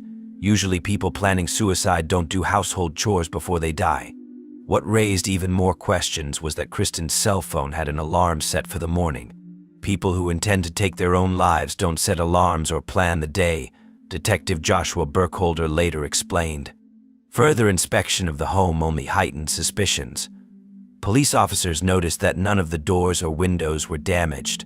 This ruled out the possibility that someone had entered the house from the outside. The closets and drawers were not disturbed, and valuable items such as jewelry or electronics were still in their places. All of this indicated that the crime was not related to a robbery or accidental break-in. The rifle in the other room was of particular interest. It belonged to Colby, and he admitted to keeping the weapon at home for self-defense. However, it raised even more questions. Why did Kristen choose a gun over a more readily available weapon? Why did such a tragedy occur in a home with a weapon meant for defense? The police also examined Kristen's cell phone. Recent texts and calls contained nothing to indicate her intent to leave her life. On the contrary, correspondence with friends showed that she was making plans for the coming days. She discussed work, caring for animals, and even planned to meet a friend. All of this further strengthened investigators' opinion that suicide was unlikely. Meanwhile, Colby was acting strangely. He initially tried to help the police, but soon became irritable and evasive. When asked to elaborate on the last hours before the tragedy, his statements began to contradict each other. First, he said Kristen was depressed because of financial difficulties. Then he began to say she was having trouble with her job. However, it later turned out that she had no financial or job problems. Colby also mentioned several times that he tried to talk her into getting help, but his words sounded strained. The police officers noticed that he talked more about himself than his wife, which seemed odd in this situation. His behavior became increasingly suspicious. Investigators also began interviewing neighbors to gather more information. The Trickles' neighbors claimed they had not noticed anything unusual in recent days. However, some recalled that there were tense moments in their marriage. They fought a lot, one neighbor said. Kristen sometimes looked upset, but never said they were having serious problems. Another neighbor mentioned that Colby was sometimes aggressive and seemed to control his wife's every move. Police were particularly alerted to information about Colby's recent purchases. After Kristen's death, he began spending large sums of money, making $2,000 worth of purchases, expensive music equipment and video games. This behavior, investigators said, was completely inconsistent with that of a man who had just lost his wife. The investigation into Kristen Trickles' death was approaching a critical point. Police had spent weeks gathering evidence and building a chain of events that could have led to the tragedy. With each passing day, suspicions about her husband, Colby Trickle, grew stronger. His behavior, numerous inconsistencies in his testimony, and physical evidence indicated that he may have been involved in his wife's death. But to close the case, investigators needed to get a confession from him. Colby had already been called in for questioning several times. In the first few meetings, he tried to keep a confident demeanor, describing himself as a caring husband who was trying to help his wife cope with depression. However, the more investigators delved into his statements, the more they found contradictions in them. He said Kristen was depressed because of financial difficulties, but her texts and conversations with friends suggested she had no serious problems. He claimed that she looked depressed in her final days, but witnesses recalled that Kristen was full of life and making plans for the future. One of the key things that made investigators suspicious was Colby's strange behavior after Kristen's death. Instead of grieving for his wife, he He began spending money from insurance payouts on things that had nothing to do with mourning. How could a man who lost his wife spend money on things like that? It seems totally inappropriate, one of the detectives asked during questioning. Colby tried to justify himself, saying the purchases helped him cope with the loss. However, his explanation sounded unconvincing. Investigators understood that his behavior was motivated not by grief, but by a lust for personal gain. Police officers did not just interrogate Colby, but methodically presented him with evidence collected at the crime scene. One of the major finds was the gun that was used to shoot Kristen. Forensics showed that the weapon had been thoroughly cleaned, which was unusual in suicide cases. Colby also had traces of gunpowder on his hands, indicating that he was the one holding the weapon at the time of the shooting. When presented with this evidence, Colby became visibly nervous. He initially claimed that he accidentally touched the gun while trying to help his wife, but detectives noted that the marks on his hands could not have been the result of accidental contact. An additional blow to Colby was the introduction of evidence of his financial activity. Investigators examined his internet history and found that he had searched for information about insurance payments in the days before Kristen's death. This evidence reinforced their suspicions that his wife's death was not a tragic suicide but a carefully planned crime. "We know you were counting on getting money from insurance policies," one of the detectives said under questioning. "And we know you started spending it immediately after her death. This is not the behavior of a man who lost his beloved wife." To bolster their suspicions, investigators began looking into Colby and Kristen's correspondence and electronic devices. On Colby's phone, they found messages he sent to friends bragging about his purchases. These messages were written just days after the tragedy. This further bolstered investigators' belief that Colby was not saddened by his wife's death. Another important finding was an examination of the family's financial records. Police found that Colby had significant debts and was struggling financially. He repeatedly discussed ways to earn money with friends, but his suggestions always sounded lame. A few months before Kristen's death, he had taken out 2 insurance policies on her, which provided a payout in the event of her death. This fact was another element that fit into the overall picture of the crime. When Colby was once again called in for questioning, the investigators were determined to get him to confess. They methodically laid out the evidence they had gathered, from physically examining the crime scene to analyzing his financial activity. Every step was aimed at getting him to confess to what he had done. The detectives began with the weapons. They detailed how gunpowder residue was found on his hands and how the gun was cleaned after being fired. They then moved on to his internet history, revealing that he had searched for information about insurance claims in the days before Kristen's death. That data was irrefutable, and Colby understood that. Next, investigators emphasized his purchases. "You made various purchases totaling $2,000 just days after your wife's death," one officer stated. "Can you explain how that is consistent with the behavior of a man who is grieving a loss?" Colby tried to justify himself by saying the purchases helped distract him from his grief, but those explanations didn't sound convincing. When the conversation turned to insurance payments, Colby could no longer hide his excitement. He began to shift nervously in his chair, avoiding eye contact and confusing his answers. The detectives kept up the pressure, asking increasingly direct questions. "Did you plan this crime in advance? Did you know you would get the insurance money? Did you realize this was your chance to solve your financial problems?" After hours of intense questioning filled with evidence that could not be ignored, Colby finally broke down. Investigators noticed his look change. The confidence he was trying to display was gone, and in his eyes they read the realization of inevitability. "Yes, I did it," he admitted with a quiet, almost indifferent voice. After those words, Colby detailed how he had killed Kristen. Colby explained that he began planning the murder weeks before the tragedy. Financial problems were pressing him harder and harder, and he saw insurance payments as the only way to get out of debt. He took out 2 insurance policies on Kristen that guaranteed payments in the event of her death. "I thought this was a way out. It was impossible to move on with the debt," he said, avoiding making eye contact with investigators. Even before he decided to commit murder, Colby carefully researched how to make it look as much like suicide as possible. He read articles online, watched videos, and looked for ways to convince those around him that Kristen might have taken her own life. I knew it had to look convincing, he added. According to Colby, on the night of Oct. 31, he waited until Kristen went to bed. She looked tired after a day at work and planned to get up early in the morning to get ready for the holiday. Colby recounted that she even discussed with him what decorations they would put up for Halloween. She was in a good mood. Her voice was calm, she was smiling, he said, pausing to catch his breath. When Kristen fell asleep, Colby picked up a pre-prepared gun. The weapon belonged to him and he knew how to use it. He walked slowly toward the bed, trying not to make any noise. I thought she might wake up, but she was sleeping too soundly, he recalled. Colby stopped next to her bed and raised his gun. He stood hesitating for a long time, but finally fired. I closed my eyes when I pulled the trigger, he said. The sound of the gunshot echoed throughout the house, but Kristen didn't wake up in time.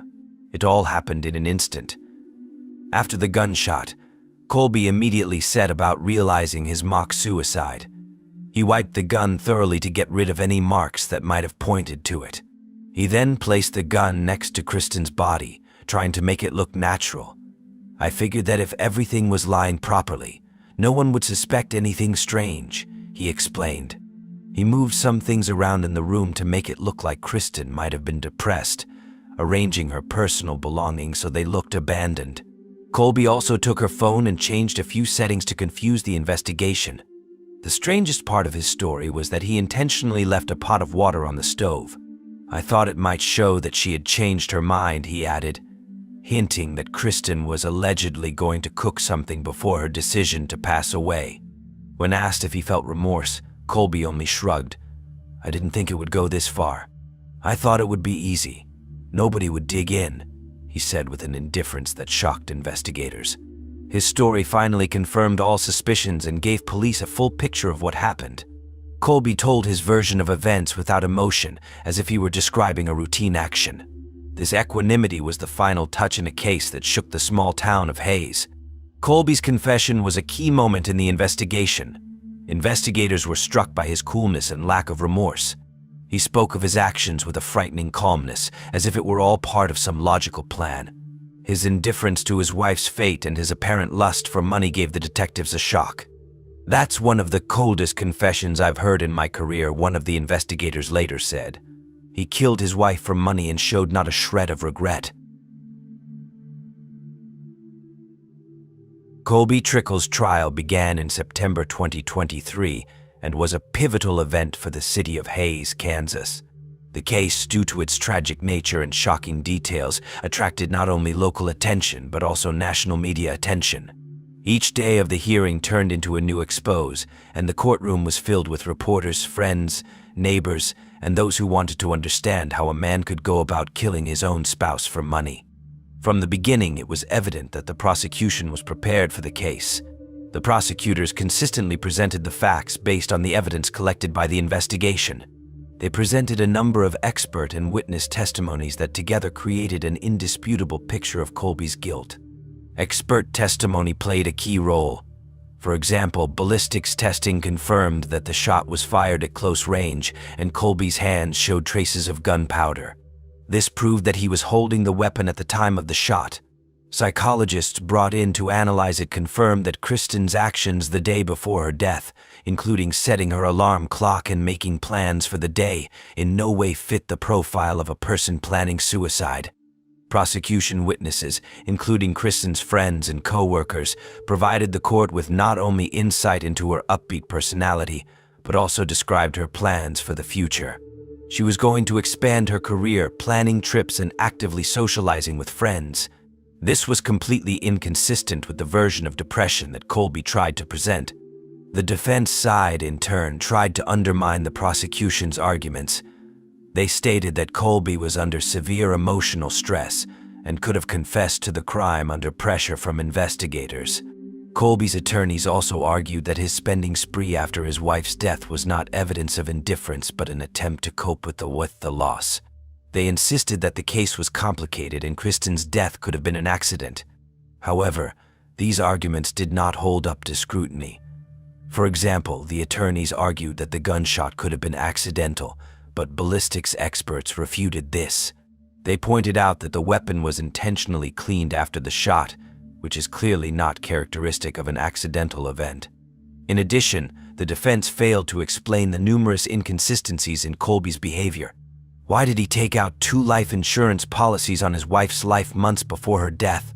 Why did he begin actively spending money shortly after her death instead of grieving? These questions remain unanswered. One of the most discussed points of the trial was the presentation by the detectives, who detailed how the evidence was gathered and the chain of evidence built.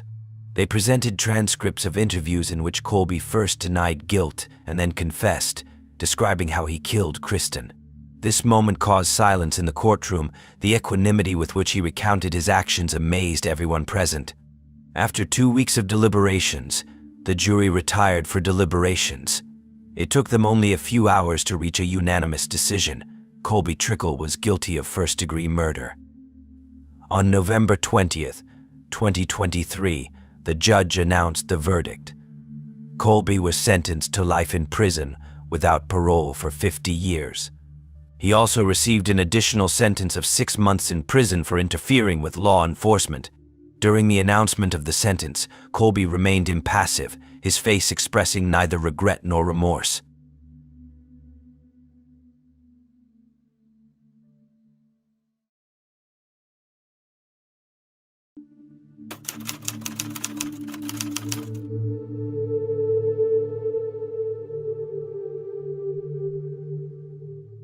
Hi friends, my name is Benjamin and today I want to tell you another heartbreaking story. Leslie London Newlander, a 61-year-old resident of Fayetteville and longtime Syracuse, New York resident, appeared to lead a content life with her husband, Dr. Robert Newlander, a highly regarded gynecologist, and their children. She actively contributed to the community, participating in local charities and assisting those in need. However, on the morning of September 17, 2012, Leslie found herself in a dire situation. Her daughter, 23-year-old Jenna Newlander, urgently called 911, reporting that her mother had fallen in the shower and required immediate medical attention. Jenna recounted her father's plea for help, stating that he had discovered Leslie on the bathroom floor, bleeding. Paramedics promptly arrived at the couple's spacious residence, where they observed blood in various areas of the master bedroom, including pooled on the rug and spattered on the wall near the bed. Surprisingly, Leslie was found about 60 feet away from the reported fall site, as Robert had carried her there to administer CPR, disregarding Jenna's objections. Despite these efforts, it was too late, and Leslie was declared dead at the scene. Upon police arrival, Leslie was not discovered in the bathroom, but on the bedroom floor.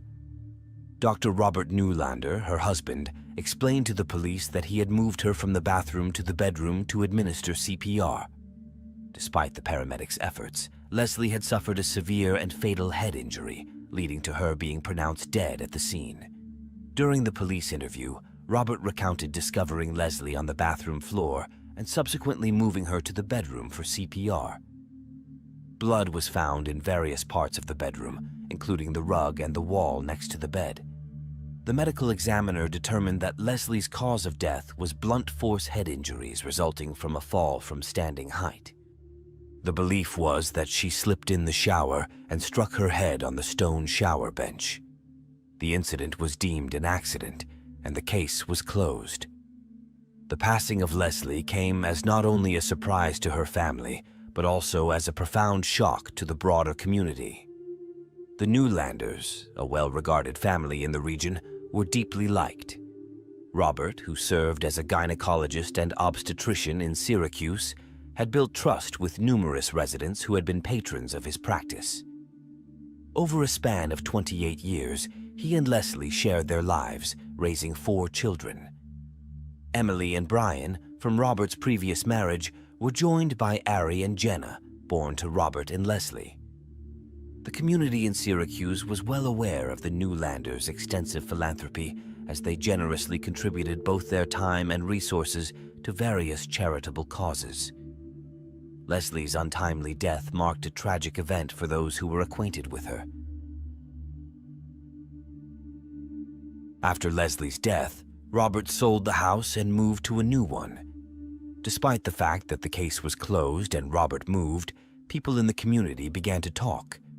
There were rumors circulating that a lot of blood was found in the house and that Leslie's injuries were far more severe than would have been expected from a slip and fall in the shower.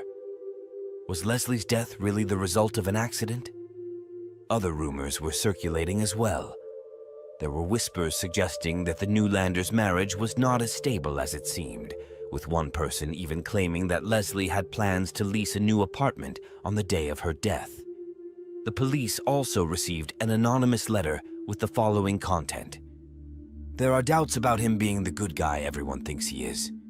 Leslie was trying to break away from this guy.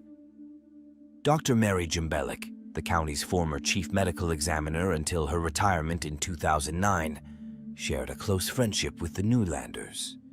However, some mutual acquaintances approached her, questioning whether she believed Leslie's death was truly accidental. Dr. Jumbelik became troubled when she examined the medical report, realizing the extent of Leslie's injuries. Leslie had sustained a deeply penetrating wound to the back of her head, so severe that blood had accumulated in her eye. This type of injury was typically associated with incidents like car accidents or heavy object beatings. Dr. Jumbelik informed the police that, in her professional opinion, Leslie's death was not accidental, but rather a homicide resulting from blunt head trauma inflicted during an assault. Prompted by Dr. Jumbelik's assessment and the anonymous letter, the police reopened the case. Subsequent investigations confirmed the marriage troubles, with Leslie and Robert sleeping in separate bedrooms at the time of her death. Additionally, it was revealed that Robert's once thriving medical practice was facing financial challenges, no longer enjoying the same level of success. Despite Robert selling the house after Leslie's death, the police revisited the scene, this time considering it as the potential site of a homicide rather than a simple slip-and-fall accident. The second search uncovered overlooked details, such as blood at the back of the headboard on the bed and blood spatter on the blinds behind the bed. Subsequently, the police approached Robert with a request to answer some questions, to which he agreed. When questioned about the rumors circulating regarding marital issues, Robert acknowledged the problems, but insisted that there was no animosity and they still maintained a good relationship. He mentioned that the night before Leslie's death, they had even gone out for dinner with their children, Ari and Jenna. Providing a detailed account of the morning of Leslie's death, Robert described his routine, including a jog at Green Lakes and buying coffee for Leslie on his way back, a daily ritual. According to Robert, upon his return, Leslie was already in the shower. An hour later, around 8:25 a.m., he opened the bathroom door to check on her, discovering her on the floor.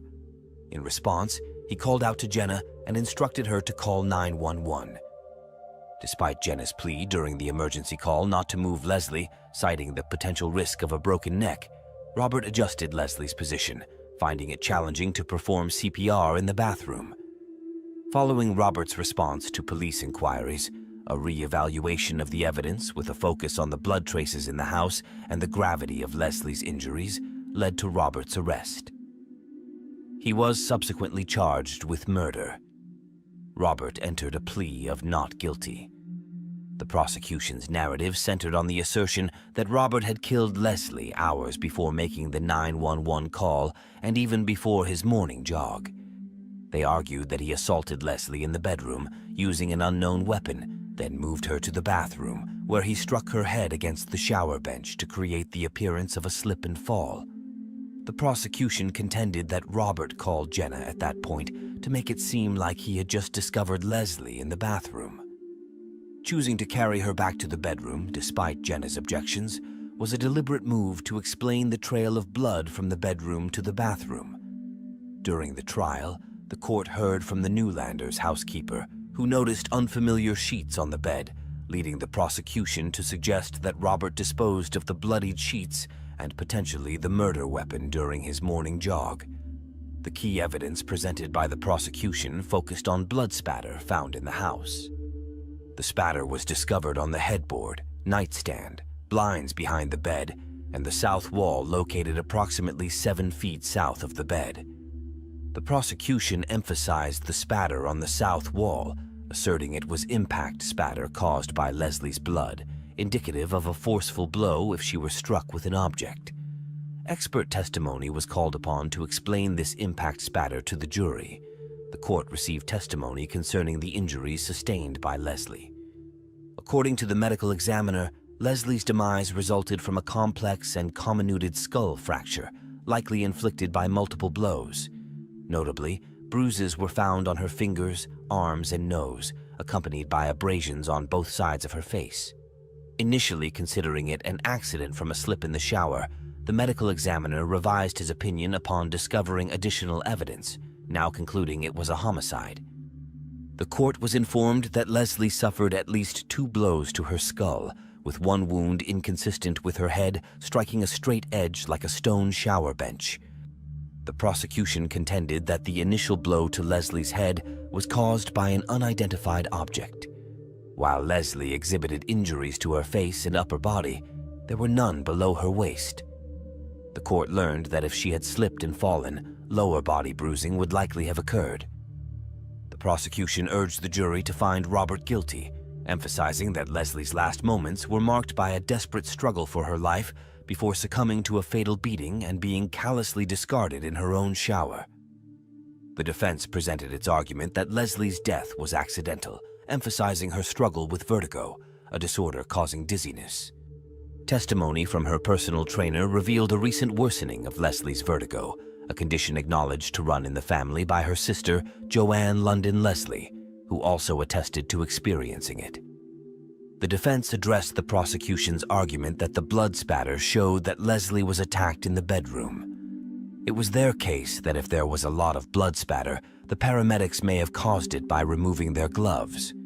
The first responders probably had blood on their hands and that the gloves were just peeled off. And in so doing, the blood flies from the gloves and you don't have an impact, but you have a cast-off. Additionally, the defense raised the possibility that Robert himself, while attempting CPR, may have contributed to the blood spatter by removing his blood-stained shirt.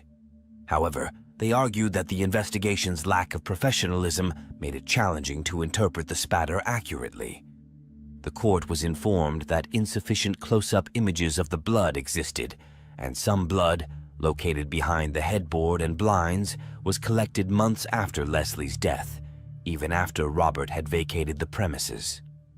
Dr. Daniel Spitz, a medical examiner testifying for the defense, asserted his belief that Leslie's head wound resulted from a fall in the shower, where she struck her head on the stone bench. Despite Robert not testifying, his daughter Jenna took the stand. She described her 911 call and recounted the events of that fateful morning, revealing that she had been with her mother until 2 a.m. Jenna contradicted the housekeeper's claim about the sheets, insisting they remained unchanged from the police's arrival. Jenna attested to witnessing her father remove a blood-stained shirt during CPR in the bedroom, although the shirt itself was never located. She emphatically asserted her belief that her mother's death was accidental, given her presence in the house at the time. After a 3-day deliberation, the jury rendered a verdict, finding Robert guilty of second-degree murder and tampering with physical evidence. The defense asked the court to sentence him to the minimum term. At the sentencing hearing, Leslie's sister, Joanne London Leslie, spoke on the family's behalf. Had any of us even slightly suspected foul play of any sort, we would not be here today on Bob's behalf. Robert also spoke in court. My head is unbowed by the verdict of this court, for an innocent man has been wrongfully convicted. I would not and did not take a life. I love my wife Leslie very much, and I mourn her every day, now and forever. Robert was sentenced to 20 years to life in prison, and as he walked away, Jenna shouted after him, "Daddy, I love you. You're innocent." The case took an unexpected turn after the verdict when an alternate juror reached out to Robert's lawyer, expressing concerns about potential juror bias. It was revealed that one of the jurors who had voted to convict Robert of murder, juror number 12, Johanna Lorraine, had exchanged approximately 7,000 text messages with family and friends during the trial. Several hundred of these messages involved inquiries about the case, a clear violation of the rules that prohibit jurors from discussing the trial. Robert's defense team, armed with this new information, initiated an appeal of his conviction. The court learned that Johanna Lorraine had both received and sent numerous texts about the case, including one from her father instructing her to make sure he's guilty. Another text asked if she had seen the scary man. Additionally, it was discovered that she accessed media websites covering the trial, raising concerns about external influences impacting her judgment as a juror. As a consequence of the text exchanges leading to concerns of juror bias, Robert's conviction was overturned and a new trial was ordered. After spending 3 years in prison, he was released on bail awaiting the commencement of the new trial. However, the scheduling of the new trial faced numerous delays, with adjournments attributed in part to the challenges posed by the coronavirus pandemic. The prosecution encountered an early setback for the new trial, losing one of their key witnesses as their medical examiner passed away. This loss is significant, particularly considering the importance placed on the testimony of Dr. Liesma during the first trial. The fact that the jury from the initial trial requested Dr. Liesma's testimony to be read back to them during deliberations suggests the weight they attributed to that testimony in determining Robert's guilt. In Dr. Robert's second murder trial in early 2022, notable differences emerged compared to the first trial. 2 significant changes were apparent. Additional incriminating evidence was presented against him, and Jenna Nolander did not take the stand. During re-examination in 2021, forensic analysis revealed mummified fat tissue from Leslie's head on the headboard of the couple's bed, reinforcing the narrative of Dr. Roberts' alleged assault on her. Despite Jenna's 911 call being played in court, as it was during the first trial, the defense chose not to call her as a witness to testify in support of her father this time. Ultimately, the outcome of the legal proceedings mirrored that of the initial trial. Dr. Robert was convicted on March 17, 2022. Subsequently, he was sentenced to 20 years to life in prison on May 2nd, receiving credit for the time already served. What do you think about this story? Share your opinions in the comments. Thanks for watching and for being with us. Take care of yourself and your loved ones.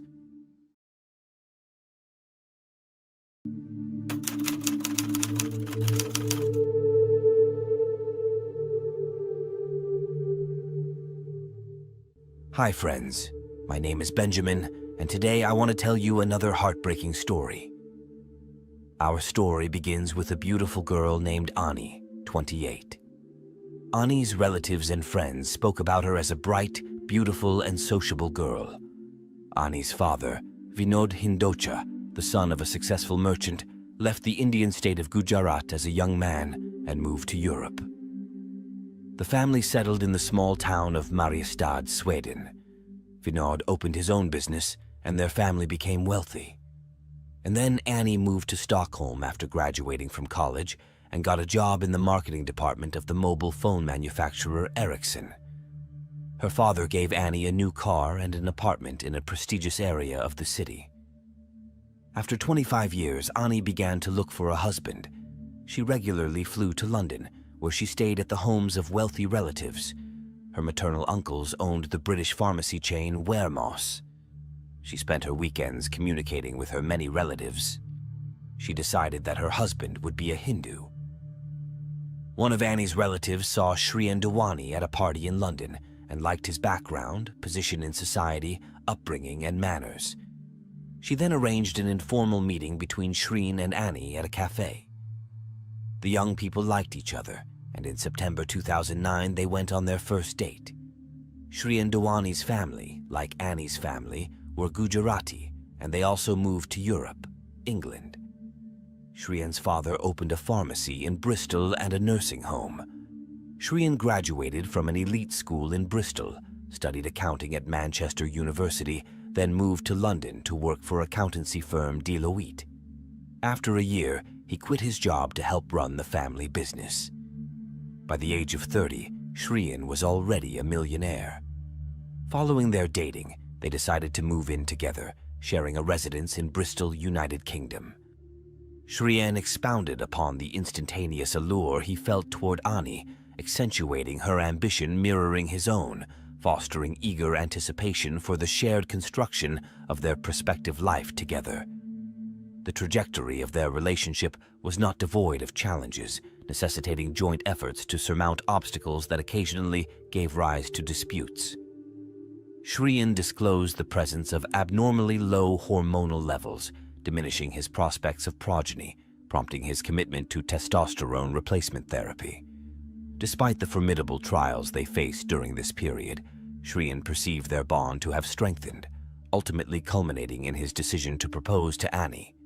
A little more than a year post their initial encounter, Shriyan orchestrated a journey for Ani to the romantic city of Paris via a private aircraft, where he extended a marriage proposal. Upon her affirmative response, he arranged an elaborate stag party in the vibrant city of Las Vegas, situated within the United States. The matrimonial union was consummated in the opulent city of Mumbai, India, featuring an extravagant wedding with an estimated expenditure of $250,000. Subsequently, the newlyweds envisioned an idyllic honeymoon and opted to spend several weeks in the picturesque locale of Cape Town, South Africa, indulging in the luxury and opulence of a five-star retreat. That night, the 13th of November, Shriyan and Ani went for dinner at a hotel in Cape Town. They were seen by others at the hotel where they were staying, posing for pictures. They looked like any other couple on their honeymoon. They held hands, kissed, and laughed. But their joy wasn't to last. They waited for their cab at their hotel, and after they were collected, they went to Gugulethu, a township near Cape Town, to tour the area. At midnight that night, a distressed Shriyan asked for help. He was found in Harare. Shriyan told police that the cab they were traveling in had been hijacked. The driver was removed from the vehicle, and two men got in. Shriyan and Ani were held at gunpoint. The men released Shriyan, but they still had Ani, and he had no idea where they were. During the police interrogation, Shriyan provided an account in which he detailed his encounter with a man named Zola Tongo, who operated a taxi. Allegedly, Zola claimed to be an executive tour guide, prompting Shriyan to solicit his assistance in currency exchange and the arrangement of a private helicopter flight. Additionally, Shriyan requested Zola's services as a local tour guide. According to Shriyan's statement, the trio decided on an impromptu tour of the area after a dinner with Ani, with no firm plans for the remainder of the evening, expressing a desire to discover what Africa is really like. As per Shriyan's narrative, the pivotal moment occurred when they deviated from a motorway. The next thing I remember was banging noises emanating from the front and the right-hand side of the car. There was a cacophony of shouting in a language unfamiliar to me. Subsequently, I recall the presence of an individual next to me, instructing me to lie down. This person wielded a gun. However, the specific hand holding the weapon eludes my memory. The gun was brandished in the air, accompanied by vehement shouts, "Look down! Lie down!" Overwhelmed with terror, both Ani and I promptly complied with these directives. I found myself reclining partially atop Ani, while another individual assumed control behind the steering wheel. Shriyan recounted to the authorities that one of the individuals confiscated his mobile device and brandished a firearm in close proximity to his cranium. The assailant sternly cautioned him against falsehoods, threatening to discharge the weapon. Simultaneously, as this transpired, per Shriyan's narrative, they continued their journey in the automobile, coming to a halt upon reaching a narrow thoroughfare. Instructed by the perpetrators to exit the vehicle, Shriyan requested that Ani also be allowed to depart. However, their rejoinder conveyed their intention to escort her to a law enforcement facility. Shriyan was explicitly warned that non-compliance would result in gunshots, compelling him to disembark. He recounted the incident to the police in the following manner. "I tried to open the door, but it would not open. I recall the window opening. I recall hitting the ground and the car speeding away. The last thing I had said to Ani was to be quiet and not to say anything. I said this to her in Gujarati. Subsequent to his exit, Shrien disclosed that he was unaware of the car's subsequent trajectory, other than the presence of two individuals retaining of Ani within the vehicle. Shrien, in his testimony, informed the authorities that he sought assistance by knocking on doors. Subsequently, 2 law enforcement officers were summoned, and he was subsequently conveyed to a police station. A day subsequent to these events, the vehicle was located, and Annie's lifeless body was discovered within. Positioned in the rear seat of the cab, she had sustained a gunshot wound to the neck. Subsequent police investigations confirmed that Annie's Giorgio Armani wristwatch, a white gold and diamond bracelet, her handbag, and her BlackBerry mobile phone were missing, leading authorities to assume that these items had been stolen during the incident. The stolen possessions, including the wristwatch, bracelet, handbag, and mobile phone, were estimated to have a combined value of approximately 90,000 South African rand, or $6,089. The investigative focus then shifted towards comprehending the rationale behind the captors releasing Shrien while retaining and ultimately killing Annie. Shortly after Annie's demise, Shrien returned to the United Kingdom. At the outset, the investigative process proceeded expeditiously. Merely 3 days subsequent to the discovery of Annie's lifeless body, the apprehension and formal accusation of 26-year-old Zolile Mangeni unfolded, charging him with the offenses of murder, aggravated robbery, and kidnapping. The discovery of his palm print on the vehicle served as the pivotal lead guiding law enforcement to his apprehension. In subsequent days, additional arrests were made, encompassing 31-year-old Zola Tonga, the cab's driver, and 26-year-old Miziwamadoda Kwabe, both charged with murder, aggravated robbery, and kidnapping. A tip from an informant played a pivotal role in locating Miziwamadoda. Initially, Zola vehemently denied any involvement, asserting that he was ambushed and forcibly extracted from the vehicle. However, when confronted with the incriminating evidence, he eventually confessed to his participation in the criminal activities. The trio, including Zolile Mangeni, initially proffered an account to law enforcement, asserting that the intended plan was a robbery that had spiraled out of control. According to their narrative, Ani was purportedly accidentally shot during a struggle over her handbag. Subsequently, a fourth individual, Mond Mbalombo, was apprehended for his complicity in orchestrating the robbery. The men later told police that Shrien Dewani was also involved in the crime. Zola conveyed to law enforcement that he encountered Shrien, who allegedly propositioned him with an offer of 15,000 rand or $2,100 to orchestrate the demise of Ani. According to Zola, he then spoke to a friend about arranging a hitman and was put in touch with Zolile and Miziwamadoda.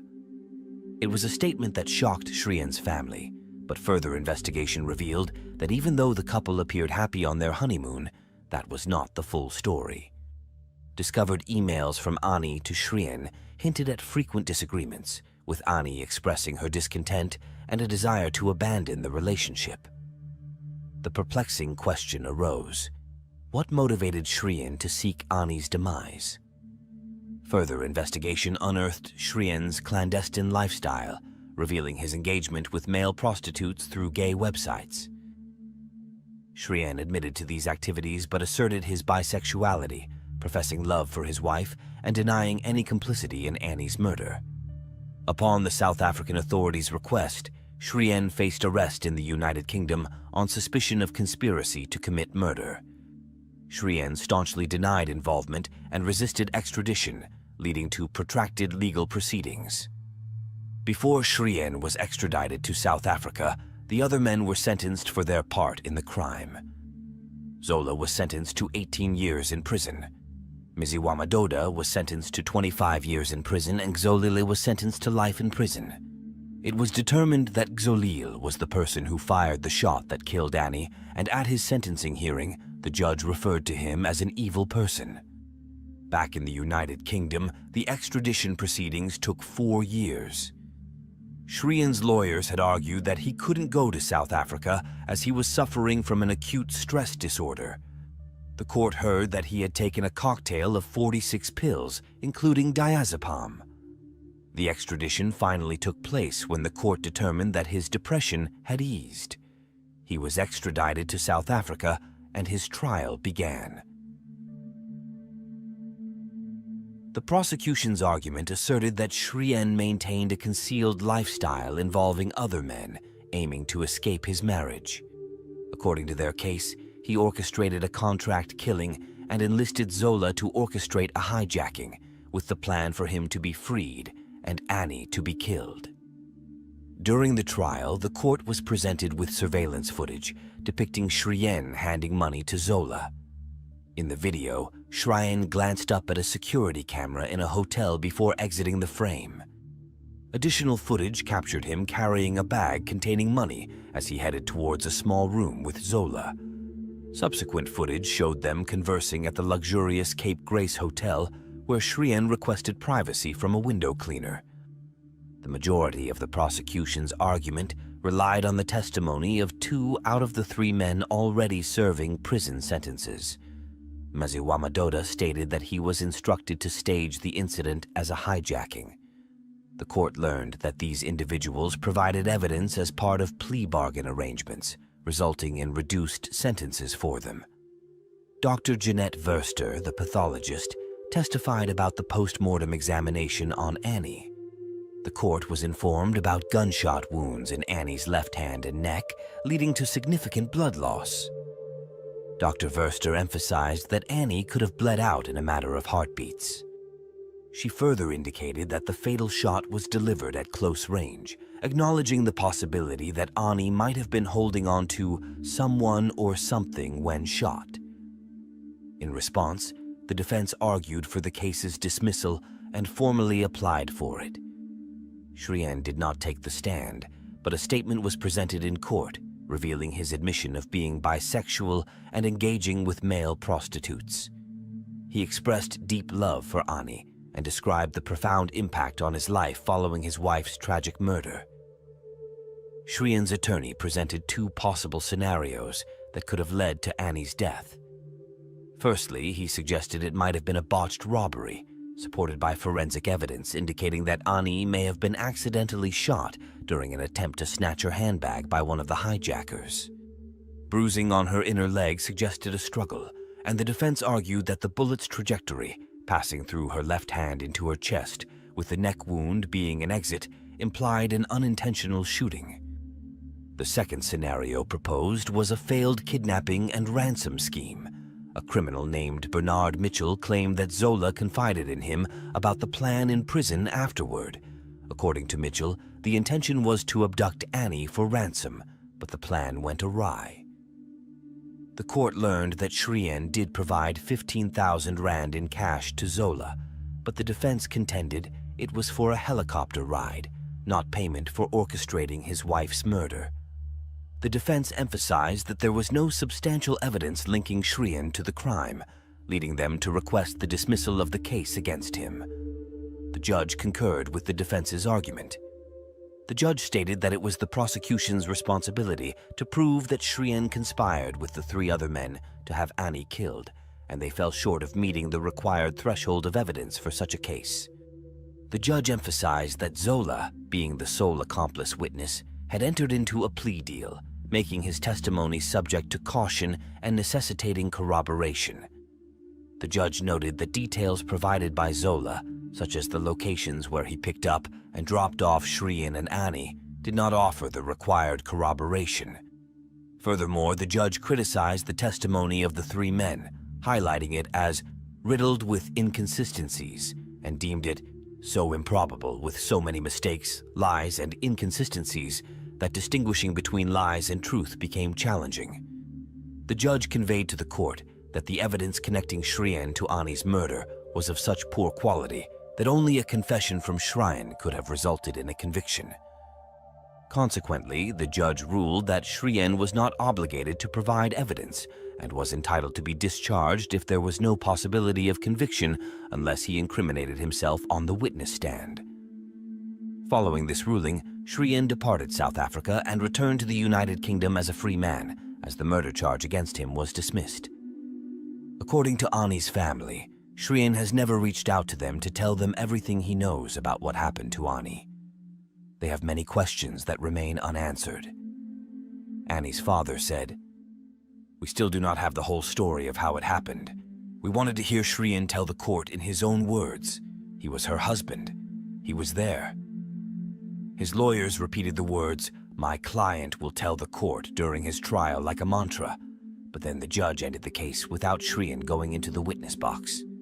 We never got that opportunity to hear what he had to say. My family would like to talk to him. If he has any respect for us, then he should come and see us and talk to us. After all, I'm still his father-in-law and I gave him my daughter. He must help us. As of the available information, Shrien Dewani continues to reside in the United Kingdom. Zolile Mngeni, one of the individuals connected to the case, passed away in prison in South Africa in 2014. His death was attributed to a rare brain tumor. What do you think about this story? Share your opinions in the comments. Thanks for watching and for being with us. Take care of yourself and your loved ones.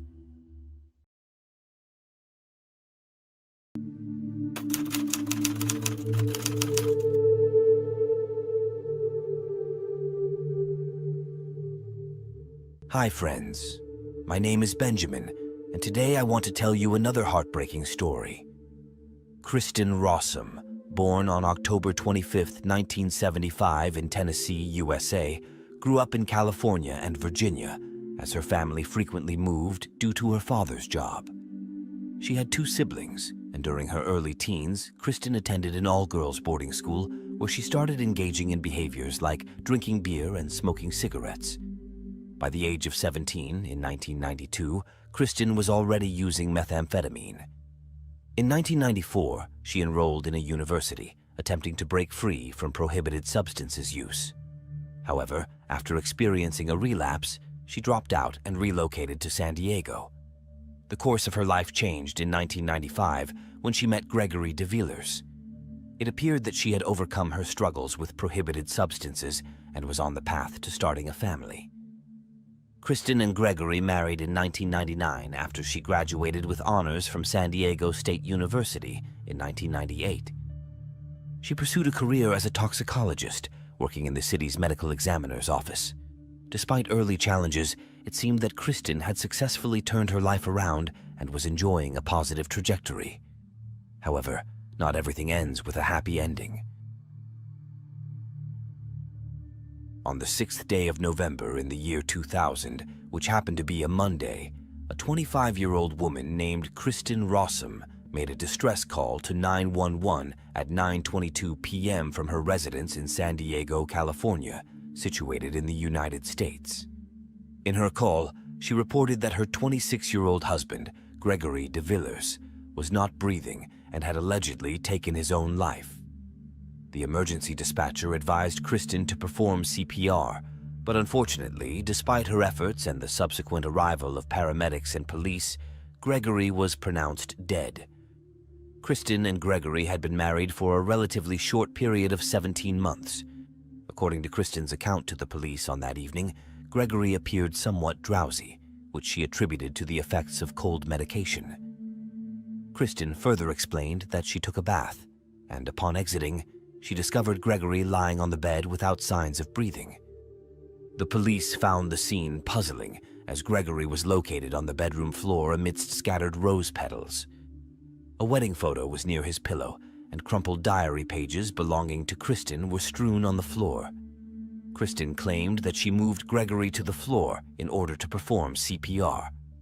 The police drew a comparison to a scene from the movie American Beauty due to the peculiar aspects of the situation.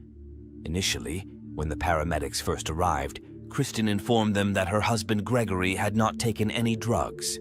However, later on, she changed her statement and mentioned that he might have ingested oxycodone. Upon their arrival at the hospital, Kristen conveyed to a nurse her suspicion that Gregory could have overdosed on oxycodone. The police, in their investigation, explored the possibility that Gregory's death might have resulted from an accidental overdose involving a combination of cold medicines and oxycodone. In their discussions with Kristen, they learned that Gregory was distressed, indicating that their marriage seemed to be on the rocks. This led Kristen to initially suggest to the police that he had taken his own life, an avenue of inquiry they also pursued.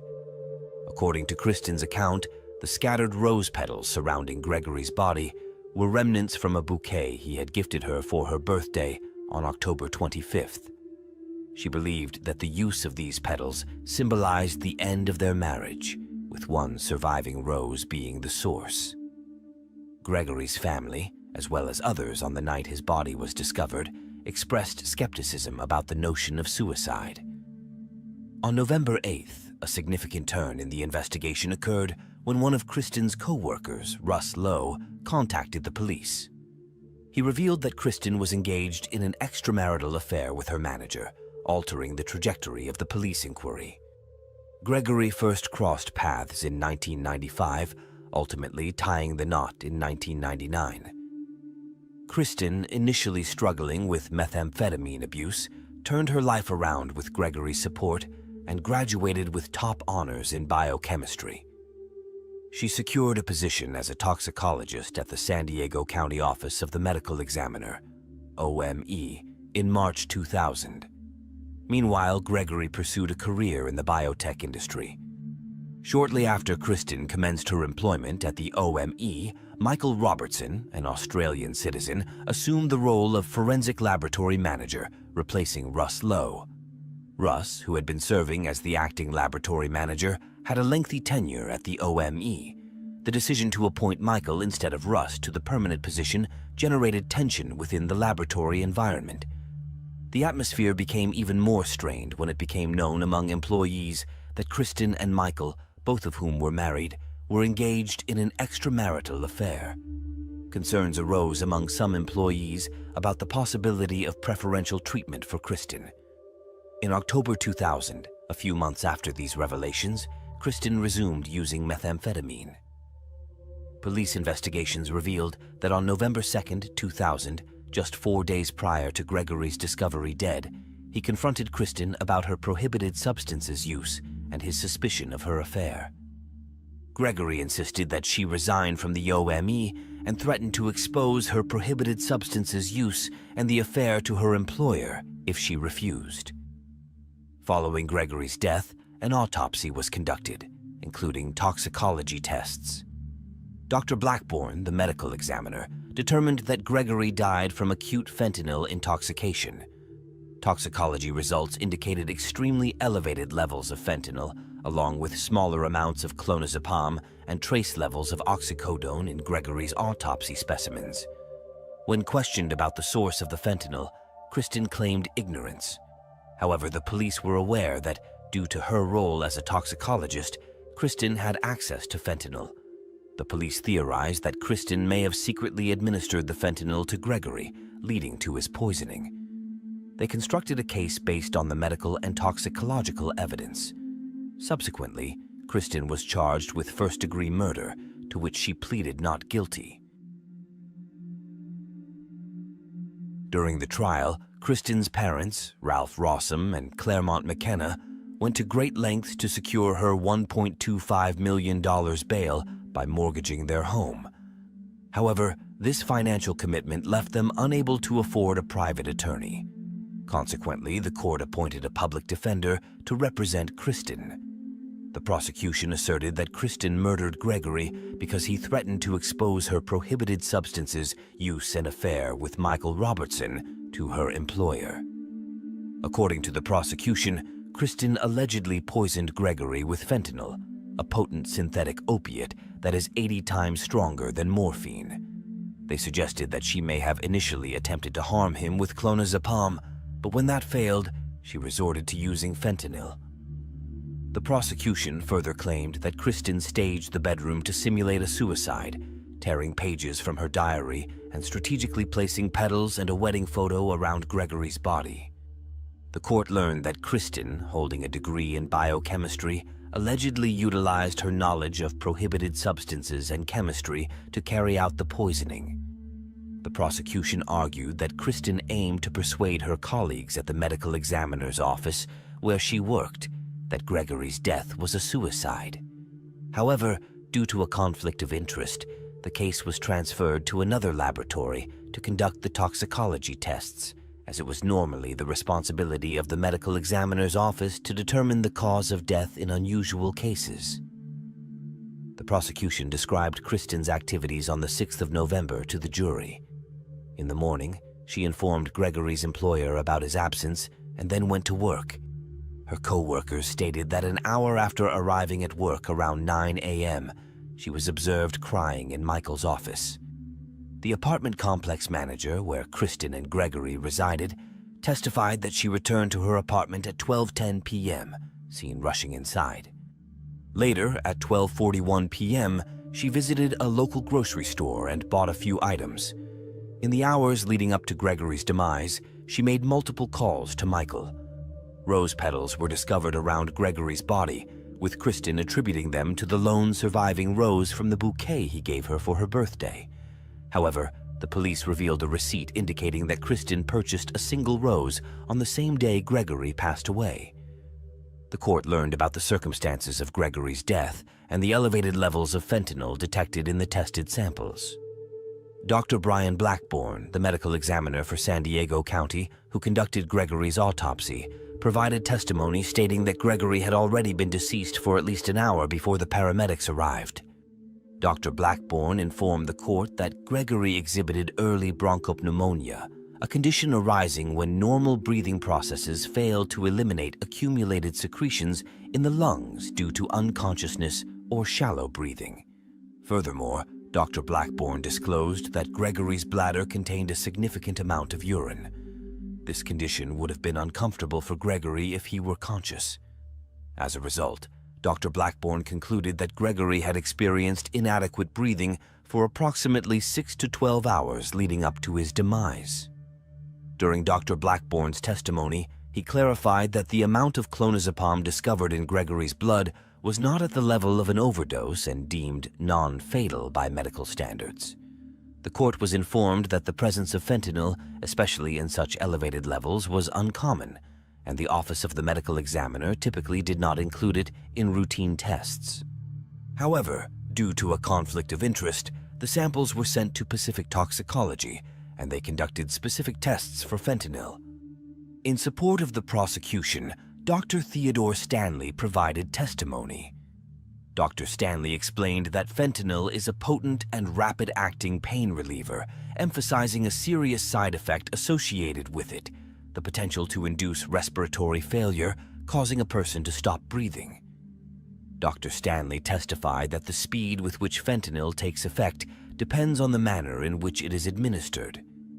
The peak effect occurs about 16 hours after administration of a transdermal patch, 20 to 30 minutes after oral consumption, 15 to 20 minutes after intramuscular injection, and 5 minutes after intravenous injection. Dr. Stanley informed the court that fentanyl is typically not administered orally because the liver destroys approximately 65% of it, allowing only 35% to enter the bloodstream. However, when questioned about how fentanyl entered Gregory's body, neither Dr. Blackburn nor Dr. Stanley could offer a definitive opinion. Dr. Stanley suggested that the varying concentration levels in Gregory's system, combined with evidence of him being unconscious and breathing shallowly for an extended period before his death, indicated that fentanyl might have been administered to him multiple times. The prosecution, while unable to definitively explain how Kristen poisoned Gregory, presented indications that she may have applied fentanyl patches to his arm while he slept. The court was made aware that following Gregory's death and the discovery of fentanyl use, the Office of the Medical Examiner conducted an audit of its impounded drugs and drug standards. This audit revealed the disappearance of 15 fentanyl patches and 10 milligrams of fentanyl standard. Furthermore, the audit disclosed that Kristen had logged in the fentanyl standard and had been involved in each of the 3 cases where the missing fentanyl patches had been impounded. The Office of the Medical Examiner also discovered that quantities of methamphetamine, clonazepam, and OxyContin, a time-released form of oxycodone, were unaccounted for. It was the defense's case that Kristen was innocent. They conceded that fentanyl caused Gregory's death, but it was the defense's case that he committed suicide because he was despondent over his marital problems. During the trial, Kristen testified in her own defense. She informed the court that when she woke up on the morning of November 6th, Gregory appeared disoriented. At 7:42 a.m., she left a message with his employer, notifying them of his illness and absence from work. Kristen stated that she went to work but returned home to check on Gregory later. They had lunch together after midday. According to Kristen's testimony, she inquired about Gregory's earlier state, and he admitted to taking some of her oxycodone and clonazepam. After lunch, he went back to bed, and she returned to work. Leaving work at 2:30 p.m., she went back to the apartment, met with Michael, and then returned to the apartment around 5 p.m.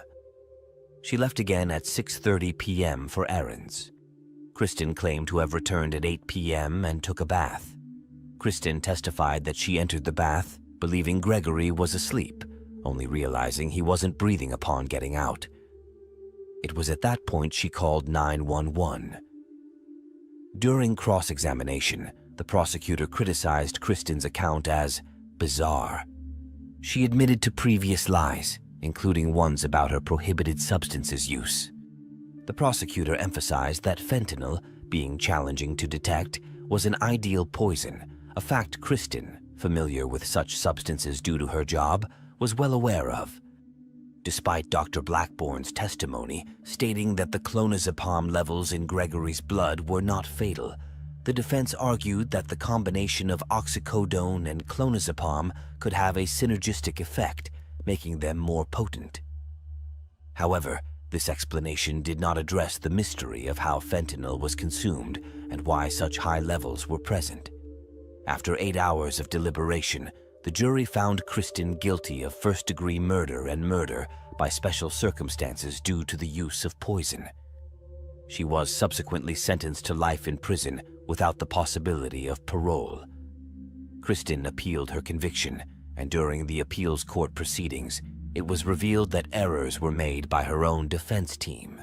Her lawyers admitted that while they acknowledged fentanyl as the cause of death, they neglected to request testing for fentanyl metabolites in the autopsy samples. This test could have helped establish whether Gregory had actually ingested fentanyl or if the presence of fentanyl in the samples was a result of laboratory contamination after his death. If the fentanyl was exclusively found in the samples and had never been in Gregory's body, it would have contradicted the prosecution's argument that fentanyl caused his death. The question arises: how could fentanyl be present only in the samples, and would there be any potential for laboratory contamination if the Office of the Medical Examiner sent the samples to a different laboratory for testing? The appeals court learned that there was a break in the chain of evidence concerning the samples. The appeals court learned that the samples, designated as specimens extracted from Gregory's body, were placed in an unsealed cardboard box. The intended procedure was for immediate transportation to the sheriff's office for subsequent transfer to an external laboratory. However, due to the unavailability of the designated recipient at the sheriff's office, the box containing the samples was retained within the Office of the Medical Examiner. Approximately 36 hours later, it was eventually transported to the sheriff's crime lab.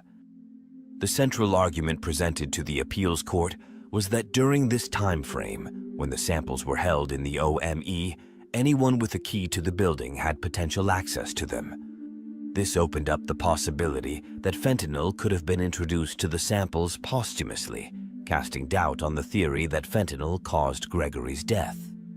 Kristen contended that there might have been a motive to contaminate the samples and frame her for murder, pointing to the personal relationships and tensions among the OME employees. In support of this argument, Kristen highlighted an incident on November 8, 2000, where Michael, one of the individuals connected to the OME, reportedly mentioned to a toxicologist at the OME that he had examined a sample of Gregory's stomach contents. The three-judge panel of the Ninth U.S. Circuit Court of Appeals determined that Kristen's trial lawyers made a mistake by not challenging the prosecution's assertion that her husband died from a fentanyl overdose. They asserted that her legal team should have conducted tests on the autopsy samples for fentanyl metabolites instead of conceding to the prosecution's narrative. However, they did not overturn the conviction, but rather sent the case back to federal court for a hearing to assess whether this defense error could have changed the trial's outcome. Nevertheless, following a subsequent decision by the U.S. Supreme Court, which emphasized federal court deference to state court decisions in such matters, the appeals court panel opted not to order the hearing in Kristen's case. As a result, her appeal was denied, and she remains in prison. Michael Robertson, referred to as a co-conspirator during Kristen's trial, returned to Australia and established a forensics consultancy services firm. What do you think about this story? Share your opinions in the comments. Thanks for watching and for being with us. Take care of yourself and your loved ones.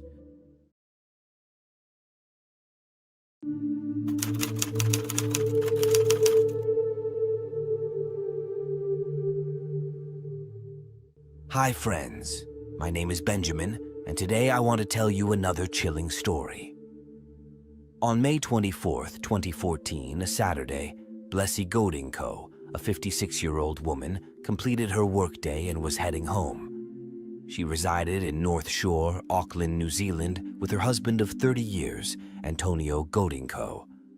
Their connection traced back to their childhood in Cebu City, Philippines, where they attended the same school.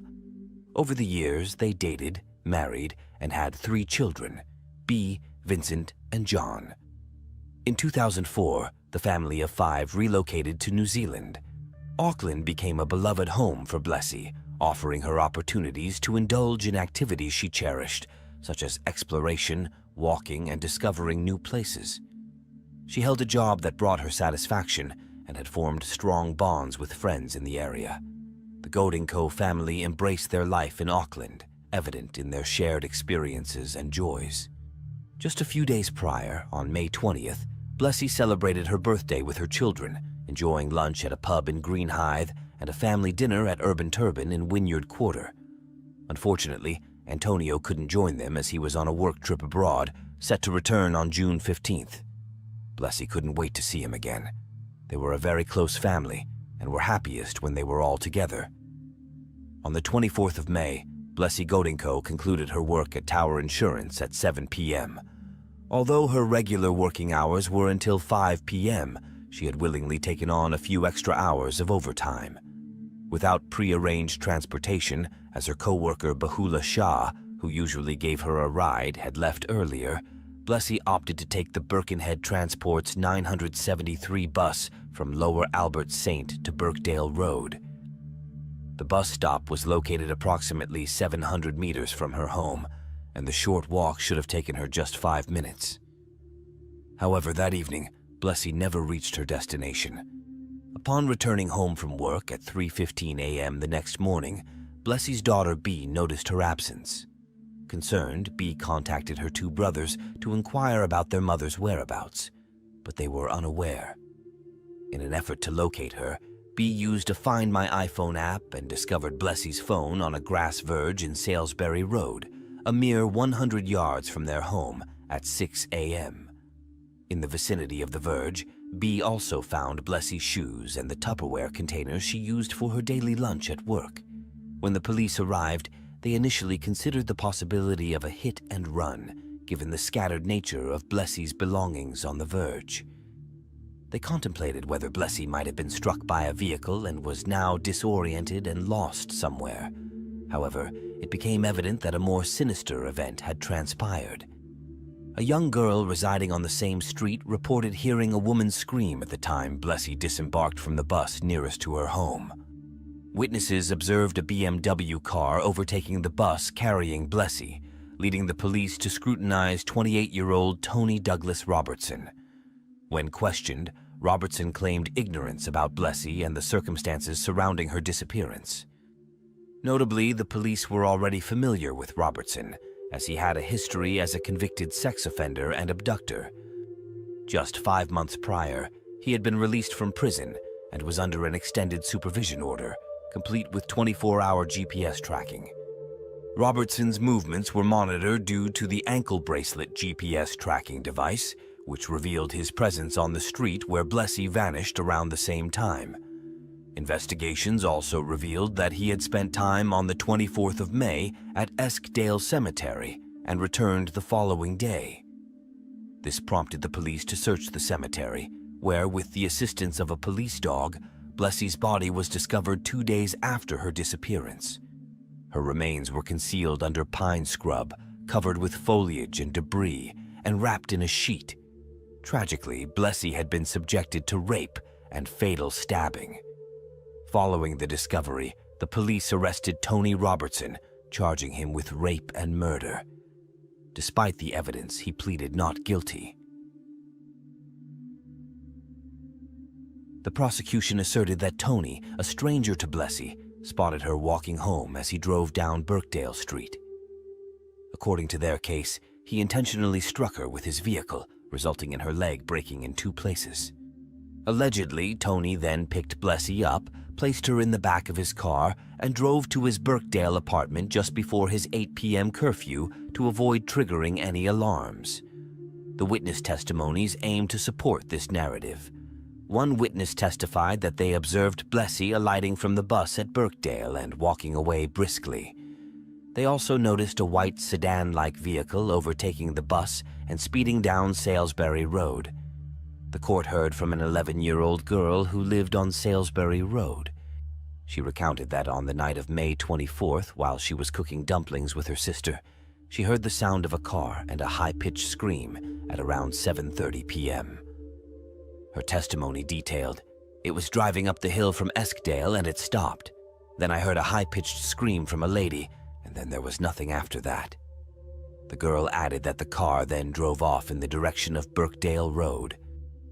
In the courtroom, the prosecution contended that upon Tony's return to his apartment, he parked his car in the garage beneath his home and proceeded to commit heinous acts against Blessy. According to their case, Tony raped Blessy, strangled her, and brutally stabbed her in a frenzied and violent manner, ultimately landing the final blow to the throat. The prosecution further argued that early the following morning, Tony wrapped Blessy's lifeless body in a bedsheet, placed it back in his car, and drove to Eskdale Cemetery to dispose of her. They suggested that this timing was deliberate, allowing Tony to avoid violating his curfew. Forensic scientists provided testimony stating that luminal testing conducted in the area where Blessy's body was discovered revealed a bloody path, indicating the likely dragging of a blood-stained object through the grass. The evidence suggested that Blessy's body had been transported through parts of the cemetery before being placed on the ground and dragged to the location where it was eventually found. Details of Blessy's injuries were presented in court by pathologist Dr. Carl Wygren. He testified that Blessy had suffered multiple deep stab wounds, with one being so violent that links from her necklace were embedded in its depths. Dr. Wygren also said that when Blessy was stabbed in the throat, it injured her windpipe. He emphasized that all of Blessy's injuries were inflicted while she was alive, as evidenced by the presence of blood in her lungs. Pathologist Dr. Carl Wygren testified that Blessy sustained numerous injuries, making it challenging to pinpoint a singular cause of death. He suggested that a combination of factors, including strangling, blunt force trauma from being struck by the car, stab wounds, and incise wounds, likely contributed to her death. Dr. Wygren expressed difficulty in attributing death to one specific injury, but opined that the stabbing probably hastened her demise. The court learned that Blessy suffered various blunt force trauma injuries, such as broken ribs, legs, teeth, and abrasions consistent with post-mortem dragging. Dr. Wygren proposed that Blessy was likely strangled first as a means of subduing her, followed by the stabbing and incise wounds. Evidence of manual strangulation was presented, including bruising on her neck, a fractured thyroid, and broken capillaries in her eyes. According to Dr. Wygren, Blessy might have survived being struck by the car with prompt medical assistance. However, instead, she sustained further injuries. including sharp force injuries, leading to significant bleeding. When questioned about defensive wounds, Dr. Wygren noted that there didn't appear to be any, explaining to the jury that such absence is not uncommon in cases where the victim succumbs to violence. Dr. Wygren also informed the court that samples from Blessie's body underwent DNA testing, revealing the presence of Tony's seminal fluid on her body. This testimony added crucial forensic evidence to the prosecution's case. The court was informed that Tony, wearing a GPS anklet at the time, had been at Eskdale Cemetery hours before the murder occurred. The prosecution argued that this indicated premeditation, contending that Tony was scouting for a location to hide a body. They asserted that he had planned the murder in advance, selecting the burial site before choosing his victim. The GPS data also revealed Tony revisited the cemetery early the next morning, leading the prosecution to believe he dumped Blessie's body at that time. Crown Prosecutor Michael Walker underscored the significance of these visits, suggesting they demonstrated that the defendant was planning to kill someone and that the trip to the cemetery was for scoping out where to dispose of the body. The court heard that blood was discovered in Tony's car, and a knife along with some of Blessie's belongings were found buried in the rear of his property. The knife bore traces of Blessie's blood. Evidence of damage to Tony's BMW was presented in court. Detective Constable Shane Page testified that the vehicle showed recent signs of damage. A majority of the rear passenger's seatbelt was missing. When I dismantled the seatbelt, being the anchorage point, there was about a meter, I think 940 mm of the seatbelt was missing. It had been cut. Detective further testified about additional damage inside Tony's car, including cuts and scratches on the leather seating in the back. He noted a significant area of replaced foam inside the back seat and blood found on the passenger's seat and in the car's trunk. Otto Glazier told the court that on May 26th, he was summoned to Tony's residence to repair a broken BMW windscreen. He found it unusual that the windscreen had already been removed from the car, and he observed blood inside the vehicle. When he inquired about the cause of the damage, Tony claimed it happened while joking around with friends. According to Tony, a friend slipped on the bonnet and crashed through the glass. Sergeant from the serious crash unit testified that he believed Blessie was intentionally struck. He suggested that she was hit while walking on the pavement, basing his belief on the discovery of a tire imprint on the verge near where her belongings were found. In the defense's case, Tony admitted to causing Blessie's death, but asserted that it was accidental and not premeditated. According to his defense, Tony claimed to have panicked after accidentally hitting Blessie and then inflicted the injuries found on her body to make the incident appear like a random attack. He maintained that all injuries were inflicted post-mortem. During the trial, Tony dismissed his legal team and chose to defend himself. Tony told the court that he denied the prosecution's version of events and emphasized that he panicked after the accidental collision. He argued that putting Blessie in his car and driving home was solely to comply with his curfew. "I put her straight in my car to comply with my curfew that demanded I be there at 8 p.m. and stay there until 6 a.m. Tony contended that the prosecution was wrong in asserting premeditation, emphasizing the absence of witnesses to the car accident. He explained his presence at the cemetery on May 24th and 25th by claiming he was trying to buy prohibited substances. Regarding the DNA evidence, Tony argued that it was microscopic, and scientists had difficulty isolating and testing it. The defense presented contrasting opinions on Blessie's injuries from another pathologist, Dr. Chapman, who disagreed with Dr. Wygren's findings. Dr. Chapman's report, read in court, suggested that Blessie's neck injuries, particularly the fractured thyroid, could have been caused by another blow to that area. The report stated that the bruising on Blessie's neck did not appear to be from fingertips. Dr. Chapman's differing opinion, particularly regarding the likelihood of Blessie inhaling her own blood, aligned with Tony's defense that he caused the stab wounds post-mortem to simulate a random attack. During his testimony, Tony claimed that when he placed Blessie in his car, he believed she was already dead. He asserted that he orchestrated the scene to look like a random attack due to being under the influence of methamphetamine at the time. Tony also denied the rape allegations, arguing that the DNA evidence, specifically his seminal fluid found on Blessie's body, resulted from contamination and police malpractice. However, the jury did not accept Tony's version of events and found him guilty of both rape and murder. Subsequently, Tony received a life sentence with a minimum non-parole period of 24 years, along with preventive detention for the rape. In New Zealand, preventive detention is an open-ended jail term, allowing for indefinite imprisonment or recall at any time. Tony appealed the verdict, asserting that Blessie's death was accidental and contending that the jury should have been given the option to find him guilty of manslaughter.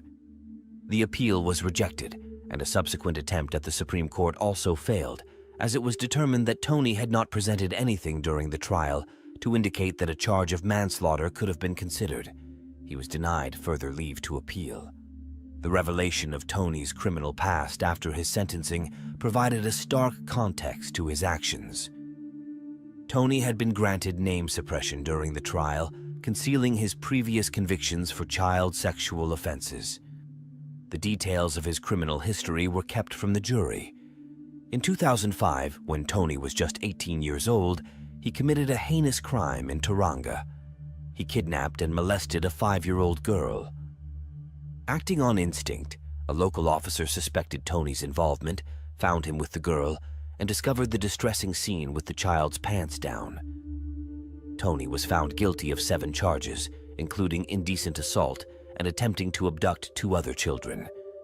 He was sentenced to 8 years in prison for these crimes. Released in December 2013, merely 5 months before Blessie's tragic murder, Tony breached the conditions of his release twice within a short span. As a result, he was considered a danger, leading to an extended supervision order mandating a decade of monitoring and a 24-hour GPS tracking anklet. Justice Edwin Wiley, the judge overseeing this case, expressed serious concerns about Tony's propensity for harm. "I am satisfied that Mr. Robertson poses a very considerable risk indeed. I consider that it is likely that he will commit an indecency on a child under the age of 12 years and that he will abduct a child for the purpose of sexual connection. The evidence compels the conclusion that he is impulsive and that he is unable to control his anger and aggression. Mr. Robertson has a predilection for and a proclivity towards sexual offending. He has shown no remorse. Indeed, he continues to deny it. The tragic circumstances surrounding Tony's release, the monitoring order, and the subsequent violent attack on Blessie Godinko caused profound pain and anger for her family. The fact that Tony, despite being monitored with a GPS anklet, was able to commit such a heinous crime added to the grief of Blessie's family, who believed that the system had failed to protect them. A government report was conducted to examine the handling of Tony's case by the police and corrections. However, the report found no fault on their part and concluded that Tony alone was responsible for Blessie. Despite the lack of blame assigned to the authorities, the report made 27 recommendations for improving the management of high-risk offenders.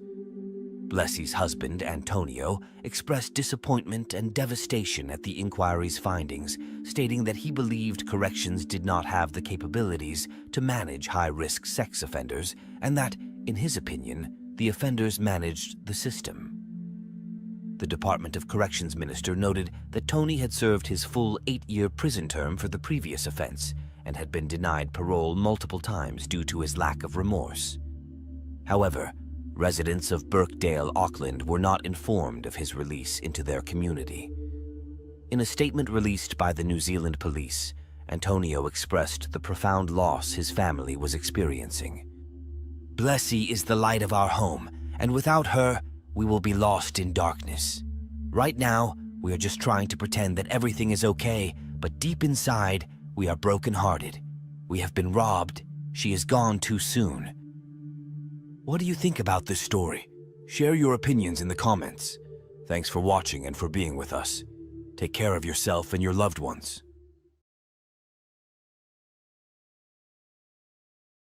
Betty Broderick, originally named Elizabeth Ann Bisheglia, was born on November 7, 1947, and raised in Bronxville, New York. She was the third of 6 children born to Marita and Frank Bisceglia, who ran a successful plastering business with family. Her mother was of Irish-American descent, while her father was Italian-American. The Bisceglias were strict, with high expectations for their children.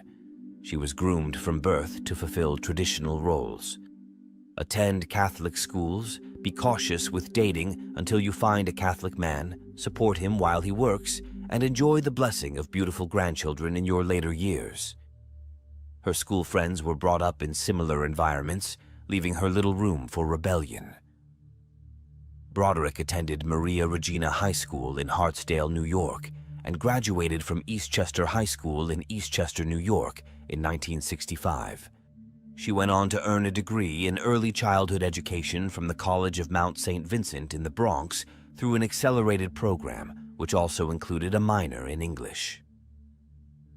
In 1965, Betty met her future husband, Dan Broderick, the eldest son of another large Catholic family, at a party following a football game between the University of Southern California and the University of Notre Dame in South Bend, Indiana. At the time, Dan was an undergraduate at Notre Dame and introduced himself to Betty by writing Daniel T. Broderick, MDA, on a napkin. When Betty inquired about MDA, Dan humorously explained it stood for Medical Doctor Almost. They soon started dating and quickly became engaged. Dan, originally from Pittsburgh, Pennsylvania, was studying at Cornell University Medical School in New York City when they got engaged.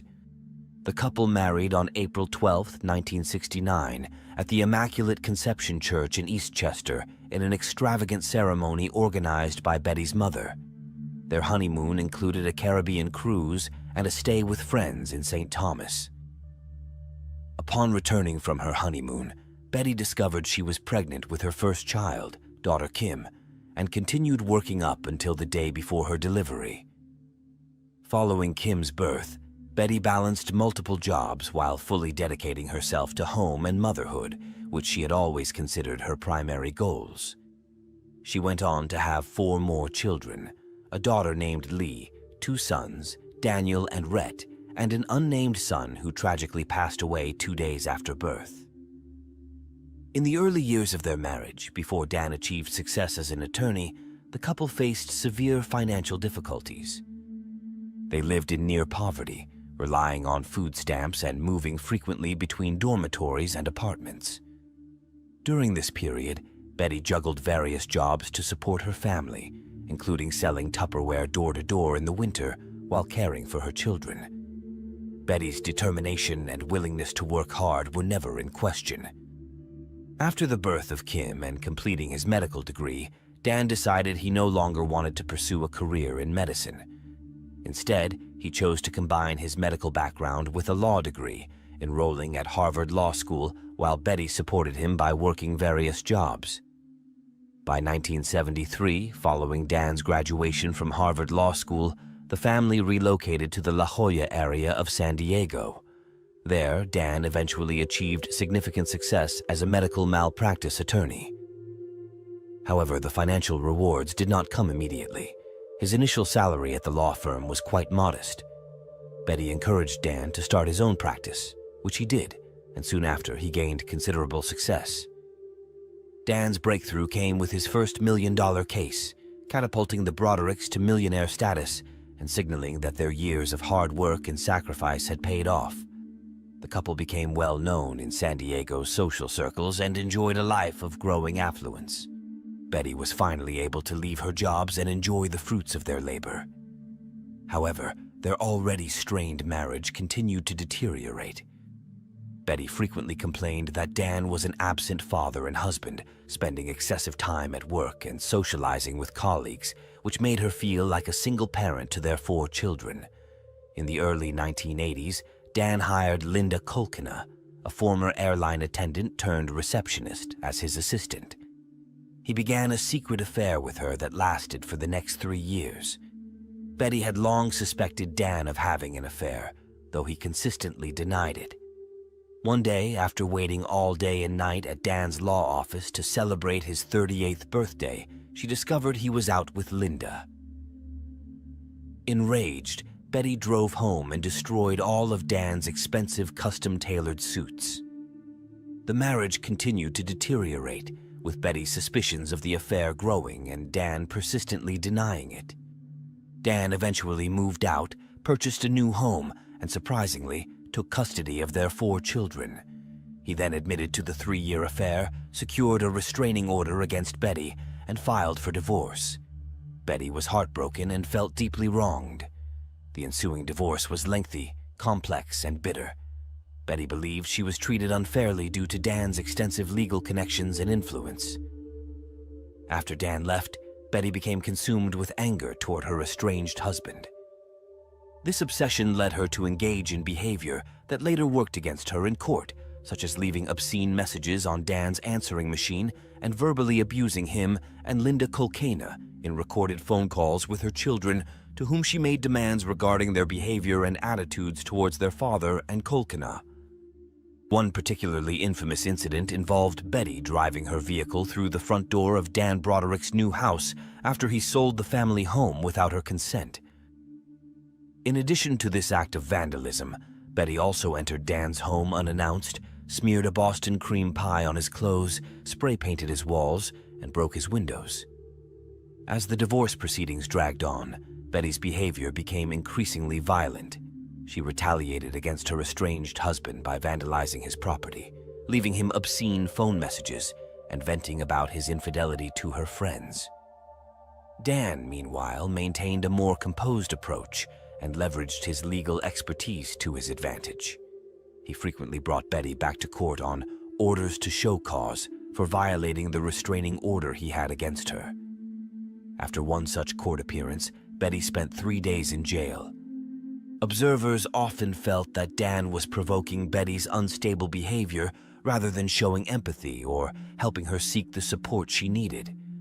At the time, Dan was paying Betty $9,000, later increased to $16,000 in monthly alimony while living with Linda Kolkana. Despite the tumult and his ongoing relationship with Kolkana, Betty remained hopeful that Dan would reconsider and return to their family. The protracted Broderick divorce was finalized in 1989, 4 years after Dan initially filed for it. Many believe that Dan deliberately prolonged the proceedings. In California, a lesser-known legal concept known as Epstein credits was used to undermine Betty's financial settlement. By the time the divorce trial concluded, Betty's share of the community property had been significantly diminished due to Epstein credits. Epstein credits are a provision in California divorce law that allows the supporting spouse, Dan in this case, to charge the dependent spouse, Betty, for half of all community debts accumulated, not from the date of divorce, but from the date of separation. This means that if there is a lengthy period between separation and the finalization of the divorce, the dependent spouse could accrue enough Epstein credits to potentially negate any share of community property they might have been entitled to had the divorce been settled promptly after separation. In the Broderick divorce case, legal maneuvers and delays pushed back the trial repeatedly. Betty represented herself without legal counsel, and many believed the proceedings were conducted in an outrageously unfair manner, particularly because Dan requested that the trial be completely sealed from the public. The courtroom windows were covered with paper, adding to the secrecy. After an 8-day trial, judge accepted all of Dan's financial claims and ruled that Betty owed Dan $750,000 in Epstein credits and cash advances, which had accrued from the time Dan moved out until the finalization of the divorce on January 30th, 1989. Ultimately, Dan Broderick, a multi-millionaire and father of Betty's 4 children, was ordered to pay Betty less than $30,000 in cash. Furthermore, Dan was awarded custody of the children. Betty was left devastated, feeling as though her life was shattered. On April 22, 1989, just 10 days after what would have been their 20th wedding anniversary, Dan married Linda Kolkana. 1 month before Dan's wedding to Linda, Betty, feeling the need for protection as she was now living alone, purchased a Smith & Wesson revolver. She took shooting lessons and reportedly carried the gun with her frequently, even making threats to shoot Dan. 8 months after buying the gun, and 7 months after Dan and Linda's marriage, Betty shot and killed them while they were asleep. The murders occurred around 5:30 a.m. on November 5th, 1989, just 2 days before Betty's 42nd birthday. This tragic act followed a letter from Dan's lawyer to Betty's lawyer, which alleged Betty's mental instability and threatened her with incarceration. Betty had gained access to Dan's home in Marston Hills using a key she had taken from her eldest daughter, Kim. Dan's reported last words were, "Okay, you shot me. I'm dead." During the trials, Betty's case was complicated by the fact that she had removed a phone from the bedroom, which Dan might have used to call for help. Betty fired all 5 bullets from her gun. 2 struck Linda in the head and chest, killing her instantly. 1 hit Dan in the chest as he was apparently trying to reach a phone, 1 hit the wall, and 1 hit a nightstand. Dan was 44 years old and Linda was 28. After the shooting, Betty turned herself in to the police and did not deny firing the gun 5 times. However, she claimed during the trials that she had not intended to murder the couple when she entered the house. When questioned about why she brought a handgun into the house that night, Betty responded, "Because I wanted him to listen to me." She explained that her intent was to force Dan to listen to her, and if he refused, she would commit suicide. When asked why she did not go through with the suicide after shooting Dan and Linda, she said she had no bullets left. Betty claimed that she shot her ex-husband in a fit of passion immediately upon entering the bedroom after Linda screamed, "Call the police!" During her trials, Betty insisted that the murders were not premeditated.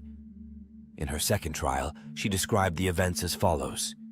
"The movement that I made into their bedroom woke them up, and they moved and somebody screamed, 'Call the police!' and I said no. And I just fired the gun, and this big noise went off, and then I grabbed the phone and got the hell out of there. But I wasn't even in that room. I mean, it was just an explosion. I moved, they moved, the gun went off, and it was like, ah, and it was that fast." She claimed that Linda's scream startled her, and in the chaos of the dark bedroom, she fired the gun without realizing that she had hit either of them. Betty's defense focused on battered women's syndrome, arguing that Betty's actions were a result of years of psychological, emotional, and mental abuse inflicted by her unfaithful husband, Dan Broderick. The defense depicted Betty as a woman who had dedicated herself entirely to being a perfect mother and wife, sacrificing her own needs to support Dan through medical and law school. The defense argued that Dan could never have achieved his success without Betty's support. Witnesses, including Betty herself, testified to her dedication as a mother and hardworking, loyal wife. The defense contended that Dan, after years of cheating and eventually divorcing Betty, traded her in for Linda Kokena, culminating in Dan marrying Linda in 1989 and gaining sole custody of their 4 children. The defense claimed that Betty's emotional collapse, driven by Dan's deceit and legal manipulation, led her to commit the murders in a moment of unplanned rage. In contrast, prosecution painted Betty as a cold, self-serving, and narcissistic murderer who had schemed to kill her ex-husband. The prosecution presented numerous phone messages Betty had left on Dan and Linda's answering machine, highlighted instances of Betty vandalizing Dan's property, and used testimony from Betty's eldest daughter, Kim, to portray Betty as angry and unrepentant. The prosecution argued that Betty's behavior demonstrated a dangerous, callous nature. Betty's first trial ended in a hung jury when 2 jurors held out for a manslaughter conviction, citing a lack of intent. One juror was quoted as saying, "I only wonder what took her so long." As a result, judge declared a mistrial. The second trial closely mirrored the first, although the defense contended that judge imposed more restrictions on Betty's defense while allowing the prosecution greater leeway. The prosecution was more successful in the second trial, and the jury convicted Betty of 2 counts of second-degree murder. Betty was sentenced to 2 consecutive terms of 15 years to life, plus an additional 2 years for illegal use of a firearm, the maximum allowed by law. She has been incarcerated since the day of the murders. Betty Broderick is serving her sentence at the California Institution for Women in Corona, California. In January 2010, Betty's first request for parole was denied by the Board of Parole Hearings due to her lack of remorse and failure to acknowledge wrongdoing.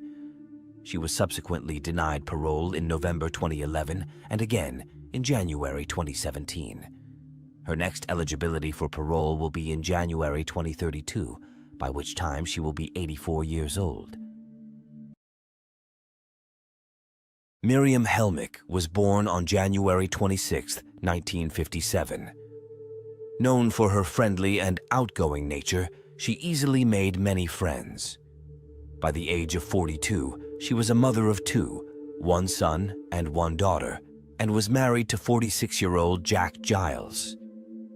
Their life together was happy until August 29, 2000, when their daughter was found dead from an apparent overdose. The loss deeply affected Jack, who struggled significantly with the grief.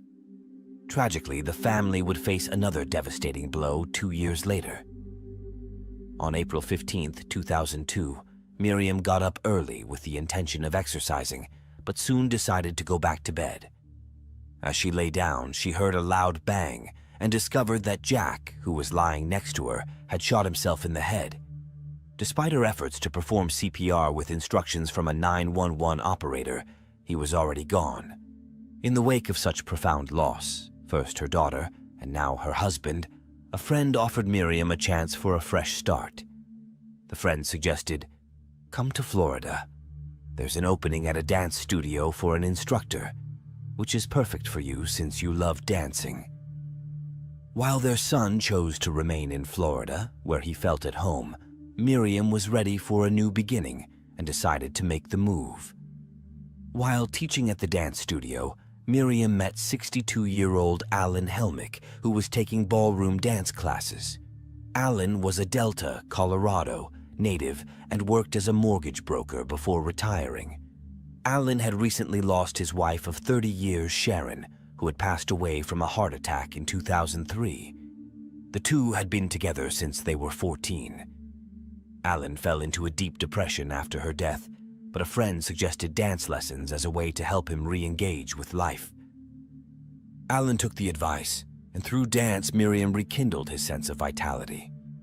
Their connection grew, and they found solace in each other's company. Alan, eager to make Miriam happy, began to spoil her, and she welcomed his gestures. Within months, they were living together, and within a year, they were married. Alan was able to provide Miriam with the luxurious lifestyle she had always desired. She realized her dream of owning a dance studio, and he also bought her a 200-square-foot home in Grand Junction, which she used for her horse breeding business. Miriam once humorously remarked that it took her a long time to find Alan because he was the only person whose portfolio was grand enough to meet her standards. By April 2008, both of Alan and Miriam's investments, the dance studio and the horse farm, were in serious trouble as neither was generating any profit. Despite his lawyers advising against these ventures due to their likely unprofitability, Alan had hoped to turn things around and was driven by a desire to make Miriam happy. As they approached their 2-year wedding anniversary, Alan faced the difficult decision to sell the company. On April 30th, 2008, Alan and Miriam went to the title company to handle the paperwork for the sale. After receiving the check, they stopped at a convenience store. Miriam went inside, leaving Alan waiting in the car. Suddenly, the rear of Alan's car caught fire. He jumped out of the vehicle in a panic. Fortunately, the fire was relatively small and did not ignite the full gas tank. When the police arrived, they discovered what appeared to be a burnt piece of rope from the gas tank at the vehicle's trunk. The car was an older model with the gas tank located at the back near the trunk, something more common in older vehicles. The police grew suspicious when Miriam seemed to have disappeared during the incident. She explained that she had gone to the convenience store to use the bathroom, but Alan pointed out that she had first gone to the trunk. Miriam claimed she had merely gone to change her shoes. Alan, unwilling to believe Miriam could have been involved, dismissed the incident as a possible prank by kids on bikes and told the police it was likely a childish stunt. He shrugged it off, noting that there was minimal damage to the car. On June 10, 2008, while Miriam was out shopping, she planned to meet Alan for lunch. After waiting at the restaurant for an extended period and not seeing him, she returned home. Upon entering, she discovered her house in disarray, drawers open, items scattered, and it appeared as though it had been ransacked. As she searched further, she found Alan lying dead on the floor, apparently from a gunshot wound. When the police and detectives arrived at the house, their initial task was to assess what had been taken and what remained.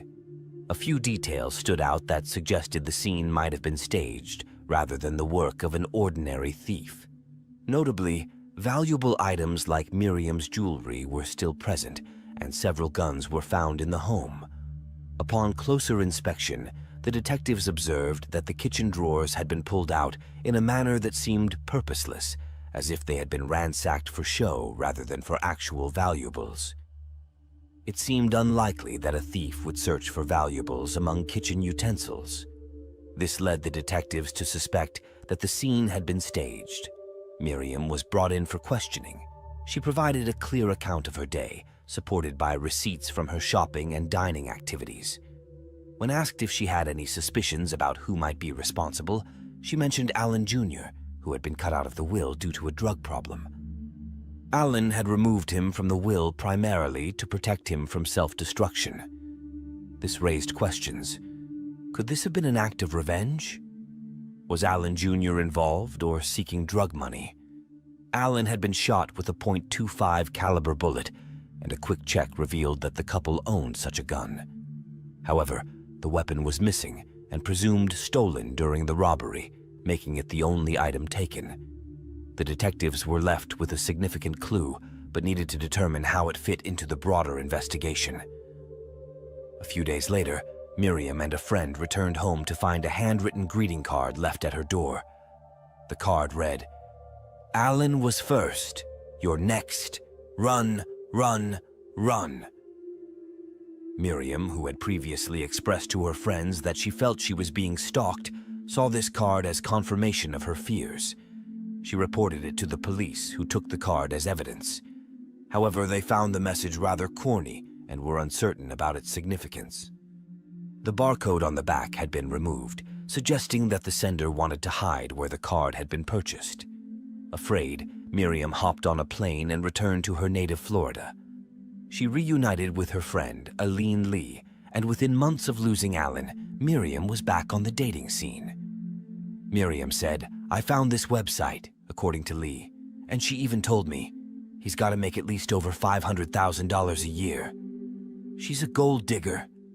Meanwhile, police back in Colorado were still investigating the murder of Alan Helmick. They turned every stone, and all leads kept pointing to Miriam. Alan Jr. was cleared as a suspect when police learned he was out of the state at the time of his father's death. Police focused on the mysterious greeting card sent to Miriam. Police contacted the manufacturer of this card, and this exact card was sold at a city market close to the Helmicks' residence. Reviewing security footage, they saw Miriam buying the card, which confirmed their suspicions. Miriam later told police that she made up the card because she didn't feel like authorities took the case seriously, and she was scared. She claimed she hoped the card would help police be more vigilant over her safety and the investigation.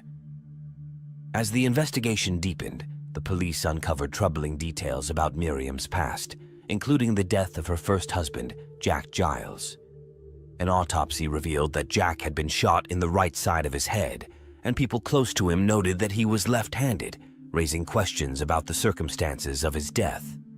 Additionally, during the 911 call, Miriam had suggested she performed CPR, but there was no blood on her when the police arrived, casting doubt on her account.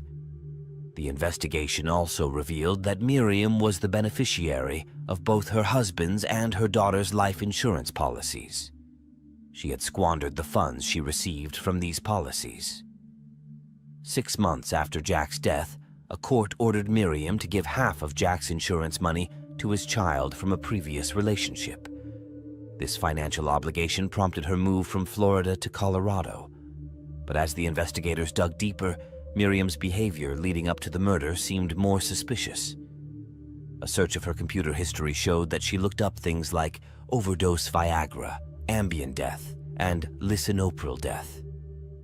At the time, Alan had been on a lot of medication and was bedridden for the most part. Authorities learned that earlier in the year of Alan's death, she tried and failed to get a $2 million insurance policy on Alan without ever telling him. Then, it came to light that Miriam had forged at least 7 checks in Alan's name that amounted to about $16,000. Alan's bank had also been trying to contact him because a substantial amount of money was taken from his account to pay for commercial loans. Miriam, then 51 years old, was arrested in November 8, 2008 in Jacksonville, Florida. At the time of her arrest, the police found that she was in possession of credit cards, a driver's license, and other things in Alan's first wife's name. Miriam tried to assume Sharon's identity. During the trial, prosecutors brought up the forged checks and the car fire that Miriam was suspected of setting. Then, the prosecution also accused Miriam of setting her father's house on fire after claiming that she stole money from him. When Miriam was living in Florida, she admitted to trying to cash counterfeit checks. Although found not guilty, she was also accused by her boss at a previous job in Mississippi of embezzlement. The prosecution provided a motive. Miriam feared Alan was about to uncover she'd been forging checks and taking his money. In December 2009, Miriam was convicted of first-degree murder, attempted murder, and forgery. She received life in prison without the possibility of parole for the murder, an additional 48 years for the attempted murder, and 60 years for the forgery. Police tried to charge Miriam for the murders of her first husband, Jack Giles, and their daughter. The case wasn't strong enough, and their causes of death remained suicide by gunshot and drug overdose.